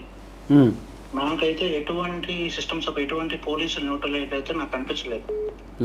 దీనికి ఎందుకు బీజేపీతో పొత్తు పెట్టుకోవడం? అసలు 1% కూడా ఓట్లేని బీజేపీతో మన రాష్ట్రానికి ఏం చేశారని వాళ్ళతో పొత్తు పెట్టినారు, మీకు చెప్పండి. ఓకే, చాలా వ్యాలిడ్ క్వశ్చన్. బీజేపీతో పొత్తు పెట్టుకున్నారు కదా సిస్టమ్ సపోర్ట్ కోసం, కానీ 1 వీక్లో పోలీసులు న్యూట్రల్ అవ్వలేదు కదా, పోలీసులు ఇంకా ఏకపక్షంగా ఉన్నారు కదా అని అతని క్వశ్చన్. పోలీసు కానీ ఏ అధికారి అయినా సరే ఎన్నికల నిబంధనల ప్రకారం పనిచేయాలి. ఈ ఎన్నికల కోసం బీజేపీతో పొత్తు పెట్టుకోలేదు, రాష్ట్రం కోసం, భవిష్యత్తు కోసం బీజేపీతో పొత్తు పెట్టుకున్నాం. ఈరోజు ఖచ్చితంగా 400 స్థానాల్లో బీజేపీ దేశంలో వస్తుందనేది ప్రగాఢంగా వినిపిస్తూ ఉంది. ఇలాంటి సమయంలో ఈ రాష్ట్రాన్ని ముందుకు నడపాలన్నా, రేపు ప్రభుత్వాలను నడపాలన్నా ఓకే, కానీ పోలీసులు ఎందుకు న్యూట్రల్ అవ్వట్లేదు అనేది, కేంద్రం అధికారంలో ఉన్న పార్టీతో పొత్తు పెట్టుకున్నా సరే పోలీసులు ఎందుకు? కొంతమంది అధికారులు పార్టీ కండవాలు వేసుకొని ఎట్లా పనిచేస్తారో అట్లా పనిచేస్తున్నమాట వాస్తవం. స్టేట్లో ఖచ్చితంగా అట్లాంటి ప్రతి ఆఫీసరు ఖచ్చితంగా ఇంటికి వెళ్ళటం ఖాయం. ఒకవేళ వాళ్ళు తప్పు ఇదే విధంగా చేస్తూ ఉంటే ఎన్నికల కమిషన్ దృష్టికి తీసుకెళ్ళి మనము స్పెసిఫిక్గా పిన్ పాయింటెడ్గా వాళ్ళని టార్గెట్ చేయాలి, కానీ వేగ్గా మాట్లాడుకోవడం వల్ల ఉపయోగం లేదు. అలాంటి ఆఫీసర్లకి ఖచ్చితంగా ఇబ్బంది జరుగుతుంది. ఓకే ఓకే, నెక్స్ట్ కాల్ అండి. హలో హలో, చెప్పండి. ఎక్కడి నుంచి అండి? మీది పచ్చూరు అన్నయ్య, మాది కొల్లవారిపాలెం. కొల్లవారిపాలెం. దాదాపుగా 30 కాల్స్ చేశారు మీరు ఇప్పటికిప్పుడు. కొల్లవారిపాలెం అంట. మీ పేరండి? రాజశేఖర్ అన్నయ్య. రాజశేఖర్. ఓకే, సార్తో మాట్లాడండి, మీ క్వశ్చన్ ఏంటో అడగండి. నమస్తే బ్రదర్. Hello sir. నమస్తే బ్రదర్. నమస్తే, మాది కొల్లవారిపాలెం సార్, మన పచ్చూరు నియోజకవర్గం. అవునండి, అవును తెలుసు, చెప్పండి సార్. మీరు 2014లో వచ్చినప్పుడు మనకి మెజారిటీ తెలుగుదేశానికి 10,000 ఎబో ఉంది సార్. మీరు బాగా చేశారు డెవలప్మెంట్, ప్రతి ఊర్లో సీసీ రోడ్లు వేయించారు, మా సమాధులకి గోడలు మొత్తం బాగా చేశారు. కానీ 2019కి వచ్చేసరికి మెజారిటీ బాగా తగ్గిపోయింది. వాటిలో మీరు ఎందువల్ల అలా తగ్గిందని ఎప్పుడైనా విశ్లేషణ చేసుకున్నారా సార్? అండ్ దాని నుంచి మీరు ఈసారి రేపు జరగబోయే ఎలక్షన్లకి మీరు ఏ విధంగా ఇంప్రూవ్మెంట్ తెచ్చుకొని ఇంకెక్కువ మెజార్టీ ఎంత వరకు ట్రై చేస్తున్నారు, అదొకటి క్వశ్చన్ సార్. రెండోది ఏంటంటే, నేను ఇక్కడ మామూలుగా సార్ మేము ఇప్పుడు ప్రజెంట్ గుంటూరులో ఉన్నాము. యాక్చువల్గా మా కొల్లారపల్లి నేను గుంటూరులో ఉన్నాను. ఇక్కడ యాక్చువల్గా ఏంటంటే ఎల్లు సంవత్సరం అనగానే మంచి వ్యక్తి కదా అని మంచి నేమ్ ఉంది. బట్ అక్కడ ఏమవుతుంది ఏంటంటే సార్, నియోజకవర్గ దగ్గరికి వచ్చేసరికి ఏంటంటే మీ చుట్టూ ఎక్కువగా సీనియర్స్ లీడర్స్ ఉంటున్నారు కానీ యూత్ ని దగ్గర కాలేకపోతున్నారు అనేది నాకు కొంచెం ఇన్ఫర్మేషన్ వచ్చింది సార్. మరి దాన్ని కూడా యూత్ ని కూడా మీరు ఆ ప్రాబ్లం కూడా రెక్టిఫై చేసుకుంటారా అనేది క్వశ్చన్ సార్. ఈ రెండు. ఓకే రాజశేఖర్ గారు, తప్పకుండా. వాస్తవంగా మనం నిరంతరం పనిచేస్తూనే ఉండాలి మన బెటర్మెంట్ కోసం. పార్టీని స్ట్రెంథెన్ చేసుకునేదానికి, లేకపోతే కొత్త లీడర్షిప్ని తెచ్చుకునేదానికి మనం పనిచేసుకుంటూ వెళ్ళే ప్రక్రియలో మన ఎదుటి వాళ్ళ యొక్క పర్సెప్షన్ రకరకాలుగా ఉంటుంది. కొంతమంది ఎక్కువ మంది ఆమోదించినప్పుడే మనం సక్సెస్ అవుతాం. బట్ ఎంతో కొంత పర్సంటేజ్ డిఫర్ అయ్యే వాళ్ళు ఉంటారు. కొంతమంది యూత్నే ఎక్కువ ప్రోత్సహిస్తున్నాడు, సీనియర్లని పట్టించుకోవట్లేదు అనేది కొంతమంది అంటారు. కొంతమంది మీరు చెప్పిన భావన ఉంటుంది, రకరకాలు ఉంటాయి. బట్ నా పని ఏంటంటే ఇక్కడ ఈ కాన్స్టిట్యున్సీలో ఈ పార్టీని పూర్తి స్థాయిలో స్ట్రెంథెన్ చేయడం కోసం గ్రాస్ రూట్ నుంచి అవకాశం ఉన్నంత వరకు ఎఫర్ట్స్ పెట్టడం, మంచి పేరు ద్వారా లేకపోతే మంచి పనులు చేయడం ద్వారా, లేకపోతే 10 మందికి మన శక్తి వంచన లేకుండా పనిచేయడం ద్వారా 10 మంది మెప్పు పొందడం, తద్వారా అది పార్టీకి యాడ్ ఆన్ కావటం, తద్వారా మనం రాబోయే ఎన్నికల్లో గెలవడం. దీనికి భవిష్యత్తును కూడా దృష్టిలో పెట్టుకొని ప్రతి చోట యంగ్ లీడర్షిప్ని డెవలప్ చేయడం, ఇది ఒక ప్రయత్నం చేస్తున్నాను. దీంట్లో మీలాంటి వాళ్ళ సహకారం అందిస్తే ఇంకా పెద్ద ఎత్తున. మీరు ఎప్పుడైనా కలవండి సార్ని, కలిసి ఇంకా ఏమైనా ఉంటే నేరుగా ఇంటరాక్ట్ అవ్వండి. చిన్నది సార్, ఫామ్ 7 ఇప్పటికీ ఊర్లో చిన్న ప్రాబ్లమ్స్ ఉన్నాయి సార్, అవి కూడా కొంచెం రెక్టిఫై చేసుకోవాలి సార్ ప్లీజ్. అవునమ్మా, ఇప్పుడు మళ్ళీ 1600 పెట్టారు, ఆల్రెడీ ఎంక్వైరీ నడుస్తుంది. ఇది అయిపోయింది అనుకో, లాస్ట్ డే. కొన్ని ఓట్లు అక్కడక్కడ తీసేశారు, వాటి మీద కూడా స్టిల్ హైకోర్టులో ఫైట్ చేస్తూ ఉన్నాం. తప్పకుండా అది పిన్ పాయింటెడ్గా దాన్ని ఫాలోఅప్ చేస్తాం. ఓకే అండి, ఓకే, థ్యాంక్ యూ అండి, thank you. Hello hello sir, sir ఎక్కడి నుంచి అండి? సార్ ఉమ్మడి నెల్లూరు జిల్లా, అదే బీజేపీతో పొత్తు గురించి చెప్తా ఉన్నారు కదా, పోలీసులు ఇంతవరకు నోట్ రావలేదు. అసలు ఏ రీజన్ తో మీరు గవర్నమెంట్ రాష్ట్రం కోసం అన్నారు కదా, 2019లో కూడా రాష్ట్ర కోసం కూడా సేమ్ క్వశ్చన్ రిపీట్ అయింది. ఇందాక ఆల్రెడీ ఆన్సర్ చెప్పారు, సేమ్ క్వశ్చన్. ఇందాక రాష్ట్రం కోసం పొత్తు పెట్టుకున్నారు కావట్లేదు. 2019లో ఎందుకు రాష్ట్రం కోసం అవసరం లేదా? ఇప్పుడు ఎందుకు అవసరం అయింది? అసలు పోలీసులు నోట్లుగా లేరు, మీకు అది అర్థం కావట్లేదు. చాలా ఎంతగా దెబ్బతిన్నారు. ఓకే, సార్ ఆన్సర్ చెప్తారండి. Sir answer. ఎన్నికలు సజావుగా జరగడం కష్టం సార్. తెలంగాణలో పోలీసులు ఎలక్షన్ కోడ్ చేసామని నోట్లు అయ్యారు. ఎలక్షన్ కోడ్ వచ్చి వారం అయినా కూడా ఇంతవరకు పోలీసు నోట్లు కాదు. పొత్తు ఎందుకు సార్ దానికి? సార్ చెప్తారండి, సార్ ఆన్సర్ చెప్తారు. ఆల్రెడీ ఇందాక చెప్పారు, మళ్ళీ ఇప్పుడు చెప్తారు, ఒకసారి వినండి. సార్, పోలీసుల్ని కచ్చేవాకు, పోలీసుల్ని న్యూట్రలైజ్ చేయడానికో లేకపోతే ఒక 4 ఆఫీసర్లను భయపెట్టడానికో పొత్తు పెట్టుకోలేదు బ్రదర్. ఆ రోజు రాష్ట్రం కోసమే ఫైట్ చేసింది తెలుగుదేశము. ఈరోజు రాష్ట్ర భవిష్యత్తు కోసం పొత్తు పెట్టుకున్నమాట వాస్తవం. దీంట్లో లోపాయికారి ఒప్పందాలు కానీ తెర వెనుక రాజకీయాలు కానీ లేవు. ఆ రోజు చంద్రబాబు నాయుడు గారు ఫైట్ చేసిన స్పష్టంగా ప్రజలకి ఎక్స్ప్లెయిన్ చేశారు. ఈరోజు పొత్తు పెట్టుకున్న బహిరంగంగానే చేశారు. కాబట్టి బీజేపీతో ఎందుకు పొత్తు పెట్టుకున్నాం అనే దాని మీద ఒక స్పష్టత క్లియర్గా ప్రజలకు ఇవ్వడం జరిగింది. అయితే అధికారులు న్యూట్రలైజ్ కావలేదనేది మీరు చెప్పిన మాట వాస్తవం. ఇంకా కొంతమంది అధికారులు మరలా ఈ ప్రభుత్వం వస్తుంది అనే ఆశతో ఉన్నారు. లేకపోతే మరలా ఈ ప్రభుత్వం ఇప్పుడు దాకా అడ్డగోలుగా డబ్బులు సంపాదించారు ఈ ప్రభుత్వాన్ని అడ్డం పెట్టుకొని, దాన్ని కాపాడుకోవడం కోసం వాళ్ళతో లాలూచిపడి ప్రభుత్వ పెద్దలతో ఇంకా కొన్ని చోట్ల కొంతమంది అధికారులు ఉన్నారు. ఖచ్చితంగా వాళ్ళు తప్పించుకోలేరు. ఈరోజు అధికారులు రాష్ట్రంలో ఉండే విఆర్ఓ దగ్గర నుంచి రాష్ట్ర చీఫ్ సెక్రటరీ వరకు ముఖ్యమంత్రి ఆధీనంలో పనిచేయట్లా. వీళ్ళంతా ఎలక్షన్ కమిషన్ ఆధీనంలో పనిచేస్తున్నారు. వాళ్ళకి కొంతమందికి తెలియదు, కొంతమందికి ఇంకా ఇప్పుడిప్పుడే అర్థమవుతూ ఉంది. సో ఇప్పటికే కొంతమంది చిన్న ఉద్యోగస్తులు, వాలంటీర్లు వాళ్ళ మీద ప్రభుత్వం యాక్షన్ తీసుకుంది. కానీ వాస్తవంగా మొన్న 3 చోట్ల హింసాత్మకమైన సంఘటనలు జరిగినాయి. అపోజిషన్ పార్టీ వ్యక్తుల్ని అడ్డగోలుగా దాడి చేశారు. నిన్న కూడా జనసేన పార్టీ కార్యకర్తల మీద మాచర్ల కానీ గోతాడు కానీ దాడి చేశారు. వీటన్నిటి మీద రిపీటెడ్గా కంప్లైంట్లు పెట్టడం జరిగింది. దాని మీద ఎలక్షన్ కమిషన్ నిర్ణయం తీసుకునే వరకు ఒక అపోజిషన్ పార్టీగా మనం ఫైట్ చేయాల్సిందే, చేస్తాం. ఈ ప్రక్రియలో వాళ్ళు ఒకళ్ళిద్దరి మధ్య యాక్షన్ తీసుకుంటే ఆటోమేటిక్గా న్యూట్రలైజ్ అవుతారు. ఎందుకంటే వాళ్ళకి భయం తెలియట్లేదు. కాబట్టి ఎవరైతే బయాస్డ్గా పనిచేస్తారో వాళ్ళకి ఖచ్చితంగా పనిష్మెంట్ పడితే తప్పించుకోలేరు.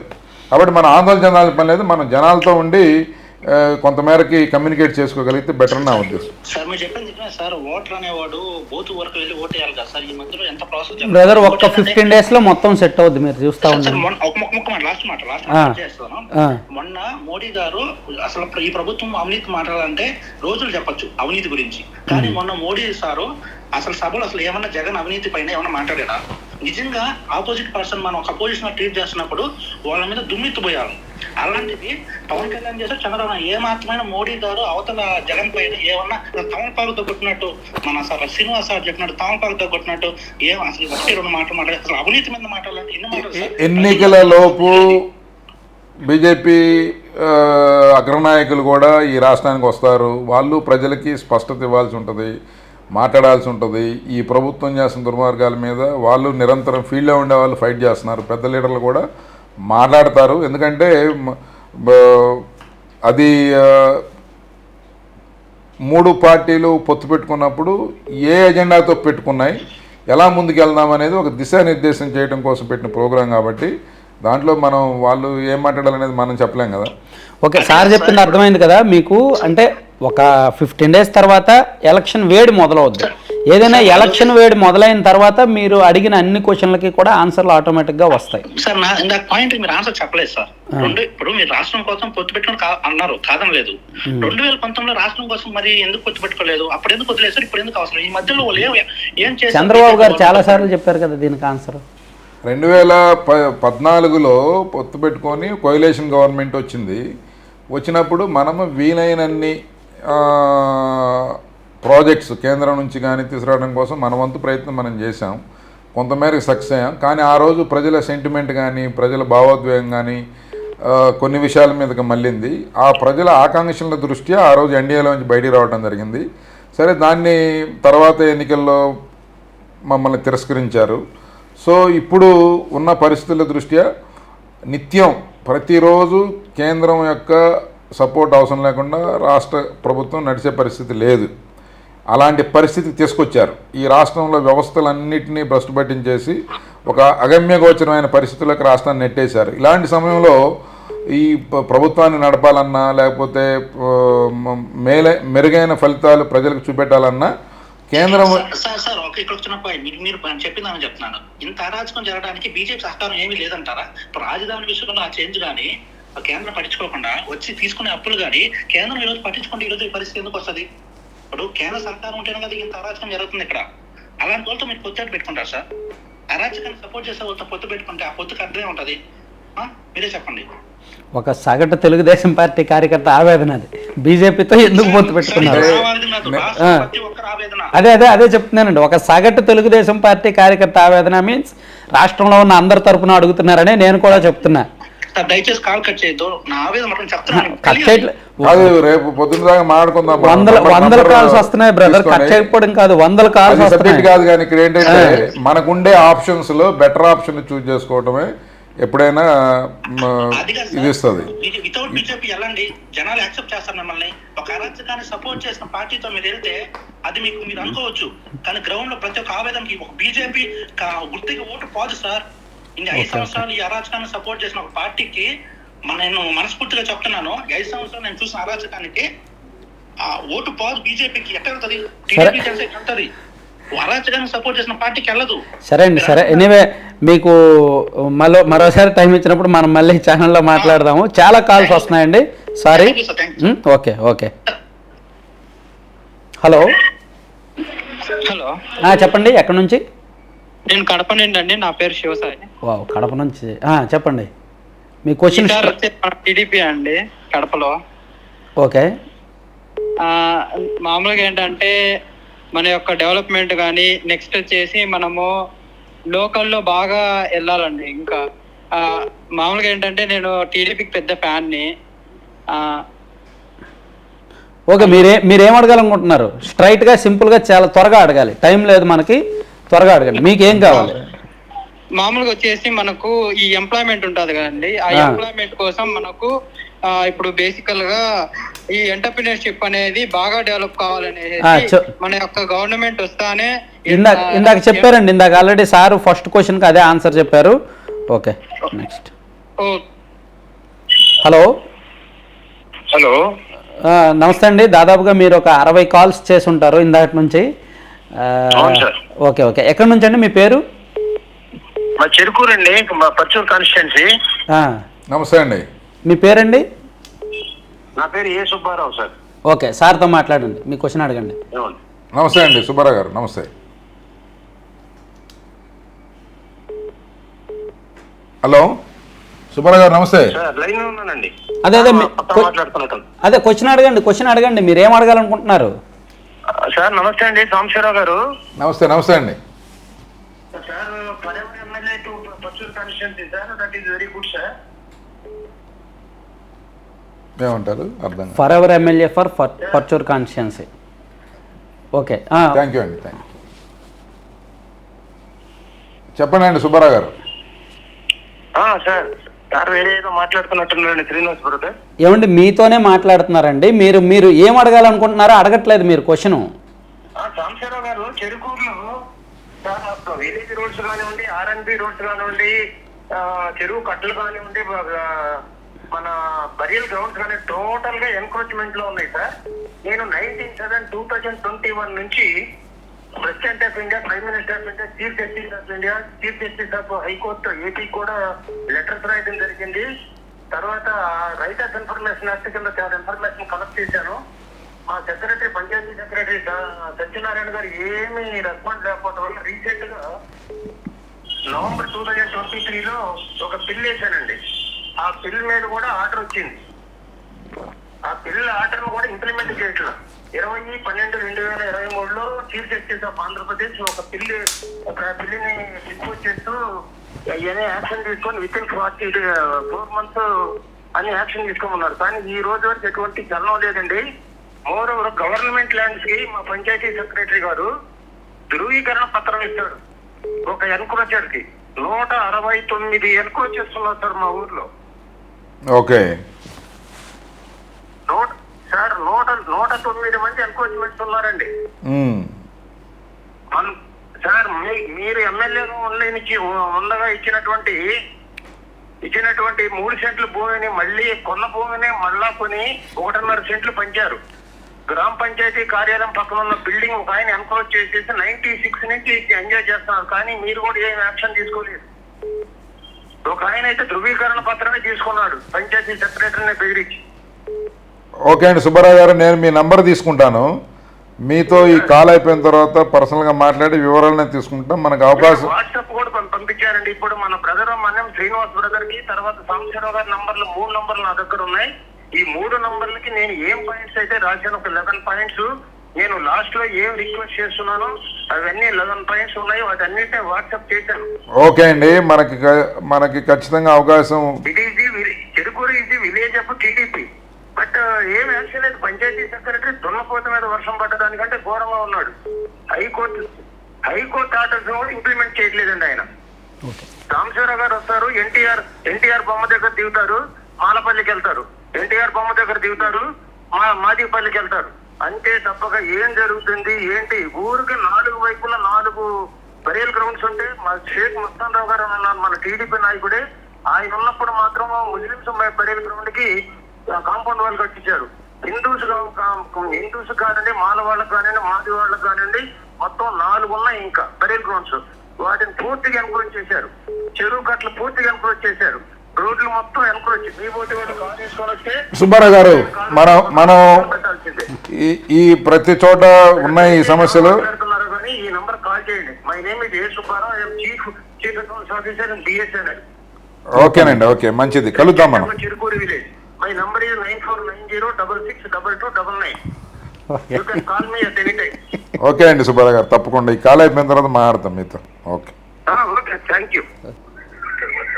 హలో హలో, నమస్తే అండి. నమస్తే అండి. నా పేరు భవాని అండి, హనుమాన్ జంక్షన్ నుంచి మాట్లాడుతున్నానండి. నమస్తే అండి, చెప్పండి. సార్ ఏం లేదు సార్, మన శ్రీనివాస్ సార్తో మాట్లాడదాం అనుకుంటున్నాను. ఇదిగోండి మాట్లాడు. ఇవ్వండి, సార్తో ఇంటర్వ్యూ జరుగుతుందండి, సార్తో మాట్లాడితే బెటర్ కదా. అవును సార్, సార్తోనే సార్. శ్రీనివాస్ సార్ అంటే సాంబశివరావు సార్తో మాట్లాడదాం. మరి మీరు సాంబశివరావు సార్తోనే మాట్లాడాలి, ఆయనే ఫస్ట్ కాల్ అటెంప్ట్ చేశారు. అడగండి, మీరు ఏం అడగాలనుకుంటున్నారు. సార్ మేము తెలుగుదేశం పార్టీకి విరామం సార్, కాకపోతే ఒక విషయం చాలా బాధ అనిపిస్తుంది సార్. ఏంటంటే చంద్రబాబు నాయుడు గారు చాలా పనులు చేశారు సార్, ఆ సమయంలో ఎమ్మెల్యేస్ కానీ అందరూ చాలా పనులు చేశారు సార్. కాకపోతే ఈ ఒక్క పని కూడా సరైన ప్రచారం చేసుకోలేదేమో అని అనిపిస్తుంది సార్. పక్క పార్టీ వాళ్ళు చాలా తక్కువ పనులు చేసి ఎక్కువ ప్రచారం చేసుకుంటున్నారు. ఇవాళ రేపు ప్రజల్లో ప్రచారమే చాలా ముఖ్యమైన విషయం అనిపిస్తుంది. చెప్తారు, ఆన్సర్ చెప్తారు సారు. ఇంకో విషయం కూడా అడుగుదాం అనుకుంటున్నాం సార్. అడగండి అడగండి అడగండి. కారంచేడు నుంచి మొన్న వచ్చాం సార్ మేము. అక్కడ కోల్లూరు వరకు కూడా 2 కాలాలు ఉన్నాయి కదా సార్, ఇష్టం వచ్చినట్టు తవ్వేసేసారు సార్.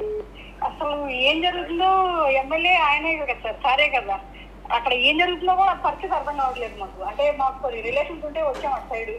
సరే అండి, సరే అనుకున్నాం అనమాట. సరే, మీరు 2 క్వశ్చన్లు అడిగారండి, మీ 2 క్వశ్చన్లకి కూడా సార్ ఆన్సర్ చెప్తారు. ఒకటి కాలువలు, రెండోదేమో తెలుగుదేశం పార్టీ ప్రచారం సరిగ్గా చేసుకోలేకపోతుంది అనేది సార్ ఆన్సర్ చెప్తారండి. థ్యాంక్ యూ అండి, థ్యాంక్ యూ. వాస్తవం ఏంటంటే ఏదైనా పనికి కొంత ప్రచారం అవసరమే, కానీ ఈ ప్రభుత్వం పని చేయకుండా ఎక్కువ ప్రచారం చేసుకుంటుంది. గతంలో తెలుగుదేశం ప్రభుత్వం పని ఎక్కువ చేసింది, ప్రచారం తక్కువ చేసింది. ఏదేమైనా ప్రజలు ఏదో ఒక రోజు నిజం తెలుసుకుంటారు, వాస్తవాలు బేరే చేస్తారు, వ్యత్యాసాన్ని తెలుసుకుంటారు. సో మనం ప్రచారం చేసుకున్నంత మాత్రాన మనం చేయని పని చేసినట్టుగా ప్రాజెక్ట్ కాదు. ఒకవేళ మనం చేసుకోకపోయినంత మాత్రాన చేసిన పని ప్రజలు ఏదో ఒకటి గుర్తిస్తారు. రెండవది, అక్కడ వారు చెప్పింది పర్చూరు నుంచి కారంచేడు వెళ్ళేటప్పుడు పర్చూరు డ్రైన్ ఒకటి ఉంటుంది. అది దాదాపు 34 అడుగులు కట్టలు, చాలా పెద్ద ఫ్లడ్ వచ్చినా సరే కిందకి వెళ్ళిపోయేటట్టు మట్టి కోసం ఆ డ్రైన్ని మట్టి అమ్ముకోవడం కోసం ఆ డ్రైన్ని కట్టని నారో చేసేసి కట్ట మట్టి అంతా కొట్టేసి డ్రైన్లో కూడా అడ్డగోలుగా కొన్ని వేల ట్రక్కుల మట్టిని వాళ్ళు తోలకెళ్ళారు, అమ్ముకున్నారు, డబ్బులు చేసుకున్నారు. కానీ దానివలన మొన్న ఒక ఫ్లడ్ వచ్చినప్పుడు మొత్తం కొన్ని 100 ఎకరాలు కేవలం కట్టలు బలహీనంగా ఉండటం వలన అటు ఉప్పుటూరు కానీ ఇటు నాగులపాలెం కానీ ఈ పొలాల మీదకి వాటర్ వెళ్ళిపోయి పంట దెబ్బతింది. చాలా దుర్మార్గమైన పని. ఈ రకంగా కొండలు, గుట్టలు, వాగులు, వంకలు అన్నీ అడ్డగోలుగా కొట్టారు. దీని మీద అధికారుల మీద ఫిర్యాదు చేయడం జరిగింది, రకరకాల సందర్భాల్లో మాట్లాడడం జరిగింది. కానీ బరితెగించిన ప్రభుత్వానికి ఎవడోకి బాధ్యత లేదు కాబట్టి వాళ్ళు బాధ్యతగా వ్యవహరించలేదు. సో ఇట్లాంటిది రాష్ట్రం అంతా జరిగింది, ఒక పర్చూరులోనే కాదు. ఇక్కడ నేను స్థానిక ఎమ్మెల్యేగా ఉన్నా కూడా మన పరిధి పాత్ర పరిమితం కాబట్టి ఒక స్థాయి మించి పవర్ పాలిటిక్స్ జరుగుతున్నప్పుడు అంతకు మించి మనం చేయలేము. అయినా సరే దీని వెనక ఉన్న వాళ్ళని ఖచ్చితంగా ఆ కాంట్రాక్టరు ఎవడైతే కాంట్రాక్టర్ పేరు మీద ఇవన్నీ చేశారో దీనికి సంబంధించిన సహకరించిన అధికారుల్ని ఎట్టి పరిస్థితుల్లో వదిలిపెట్టే సమస్య లేదు. దాని వెనక ఆ రోజు ఖచ్చితంగా ఎంక్వైరీ చేసి దీని మీద ఆ తప్పు చేసిన వాళ్ళని ఖచ్చితంగా యాక్షన్ తీసుకునే పరిస్థితి భవిష్యత్తులో ఉంటుందని చెప్పి తెలియజేస్తాం. ఓకే అండి, సరే ఇవాళకి ఏలూరు సాంబశివరావు గారితో మనం దాదాపుగా 1.5 వరకు ముఖాముఖి మాట్లాడుకున్నాం. చాలా కాల్స్ కూడా ఇంకా వస్తూనే ఉన్నాయి, కాకపోతే ఇంకా ముగిద్దాం. సో చివరిగా మీరు ఏమైనా చెప్పాలనుకుంటే చెప్పండి సార్. అందరికీ నమస్కారం. ఏదైతే ఈ 5 సంవత్సరాలుగా రాష్ట్రంలో జరుగుతున్న పరిస్థితిని ఒక్కసారి మీరందరూ కూడా బేరేజ్ వేసుకోవాలి. ఒకప్పుడు 2014లో జీతాలు ఇవ్వడానికి కూడా అవకాశాలు లేని రాష్ట్రం, 18,000 కోట్ల రూపాయల లోటు బడ్జెట్ ఉన్న రాష్ట్రం, చెప్పుకోవడానికి ఒక రాజధాని కానీ ఒక అధికారి కానీ, అధికారులు కూడా బైఫర్కేషన్ జరగలేదు. అప్పుడు ఏ అధికారి ఎక్కడ పనిచేస్తాడో తెలియదు. ఒక ముఖ్యమంత్రి కూర్చొని పనిచేయడానికి ఒక కార్యాలయం లేని రాష్ట్రాన్ని 5 సంవత్సరాల్లో ఒక అద్భుతమైన ప్రగతి పదంలో ముందుకు తీసుకెళ్లాడు చంద్రబాబు నాయుడు గారు. దీన్ని ప్రతిపక్ష మిగతా పార్టీలు ఒప్పుకున్నా ఒప్పుకోకపోయినా ఇది వాస్తవం, ప్రజలకు తెలుసు.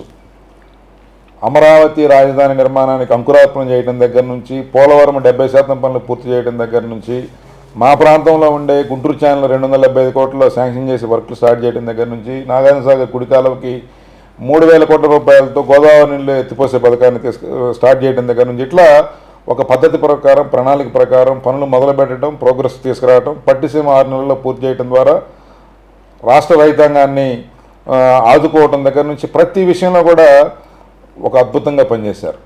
దాదాపు 25,000 కిలోమీటర్లు గ్రామాల్లో సిమెంట్ రోడ్లు వేశారు. ఎస్సీ, ఎస్టీ, బీసీ, కాపు కార్పొరేషన్ ద్వారా లక్షలాది మంది బిడ్డల్ని ప్రోత్సహించారు, చదివించారు, విదేశాలకు పంపించారు. ఇలాగా చెప్పుకుంటూ పోతే ఎన్నో రకాలుగా చంద్రన్న బీమా దగ్గర నుంచి, అన్నా క్యాంటీన్ దగ్గర నుంచి ఒక రెవల్యూషనరీ రిఫార్మ్స్ వెల్ఫేర్లో తీసుకురావడం జరిగింది. అయితే అవన్నీ ఈరోజు పక్కన పెట్టేశారు. కేవలం కళ్ళబొల్లి మాటలు, ప్రతిపక్షాలను నిందించడం, విమర్శలతోనే కాలం వెలుపుస్తూ ఉన్నారు. ఆర్థిక వ్యవస్థని ఆ రోజు పారదర్శకంగా చంద్రబాబు నాయుడు గారు సిఎఫ్ఎంఎస్ విధానం ద్వారా ఒక పారదర్శక తీసుకొస్తే ఈరోజు మొత్తం కూడా మూసేసి ఏం జరుగుతుందో తెలియకుండా రాష్ట్రాన్ని అప్పుల ఊపులోకి నెట్టేశారు. ఒక చేతగాని ప్రభుత్వం, ఒక చేతగాని ముఖ్యమంత్రి, బాధ్యత లేని ముఖ్యమంత్రి, అధికారం కేవలం తన అడ్డగోలుగా డబ్బులు సంపాదించడానికి మాత్రమే వినియోగించే ముఖ్యమంత్రి, కేవలము ఎమ్మెల్యేలని, మంత్రుల్ని డమ్మీలుగా చేసి ఈరోజు రాజ్యాధికారం నిర్వర్తిస్తున్న ముఖ్యమంత్రి ఈ రాష్ట్రానికి మంచిది కాదండి, అరిష్టం. ఇలాంటి పరిస్థితుల్లో ఒక భవిష్యత్ తరాలకు ఒక భరోసా ఇవ్వాలన్నా, ఇప్పుడు నిరుద్యోగులుగా ఉన్న యువతకి ఒక ఓదార్పిచ్చి అండగా ఉండాలన్నా, లేకపోతే ఒక అప్పోసప్పో చేసి పెట్టుబడి పెట్టి వ్యవసాయం చేసే రైతన్నకి కనీసం నీళ్ళు ఎప్పుడు వస్తుందో చెప్పాలన్నా, లేకపోతే ఒక ఏదైనా సమస్య వస్తే అండగా నిలవాలన్నా బాధ్యత కలిగిన ప్రభుత్వం రావాలి. అక్కడ బాధ్యత కలిగిన స్థానంలో చంద్రబాబు నాయుడు గారు ఉంటారా, లేకపోతే ఇంకొక వ్యక్తి ఉంటారా అనేది ఇక్కడ అప్రస్తుతం. ఒక బాధ్యత కలిగిన ప్రభుత్వం రిప్లేస్ చేయాల్సిన అవసరం ఉంది. ఈరోజు బాధ్యతారాహిత్యంగా పరిపాలన జరుగుతూ ఉంది. కేవలం ప్రజల్ని ఓటు వేసే యంత్రాలుగా మార్చుకోవడం కోసం ప్రభుత్వాన్ని పరిపాలిస్తూ ఉన్నారు. కానీ ఆ ప్రజలకు మెరుగైన జీవన ప్రమాణాలు పెంచాలి, మెరుగైన సదుపాయాలు పెంచాలనే ప్రయత్నం కానీ తాపత్రయం కానీ లేదు. ఇలాంటి సమయంలో ప్రజలందరూ కూడా విజ్ఞత ఆలోచించాలి, భేషజాలకు పోవద్దు, కులమతాలకు అతీతంగా ప్రజాప్రతినిధులను ఎన్నుకోవాల్సిన అవసరం ఉంది. పార్టీలను పరిశీలించండి, మీరు నిర్ణయాన్ని తీసుకోండి. ప్రతి ఒక్కరూ ఓటులో పాల్గొనాలి. మీ ప్రతి ఓటు పోల్ కావాలి. ప్రతి ఒక్కరు కూడా వారి ఓటు హక్కును వినియోగించుకొని బాధ్యత కలిగిన ప్రభుత్వాన్ని, మంచి ప్రభుత్వాన్ని ఎన్నుకునేదానికి మీరందరూ నడుం మిగిస్తారని చెప్పి ఆశిస్తూ నమస్కారం. Thank you.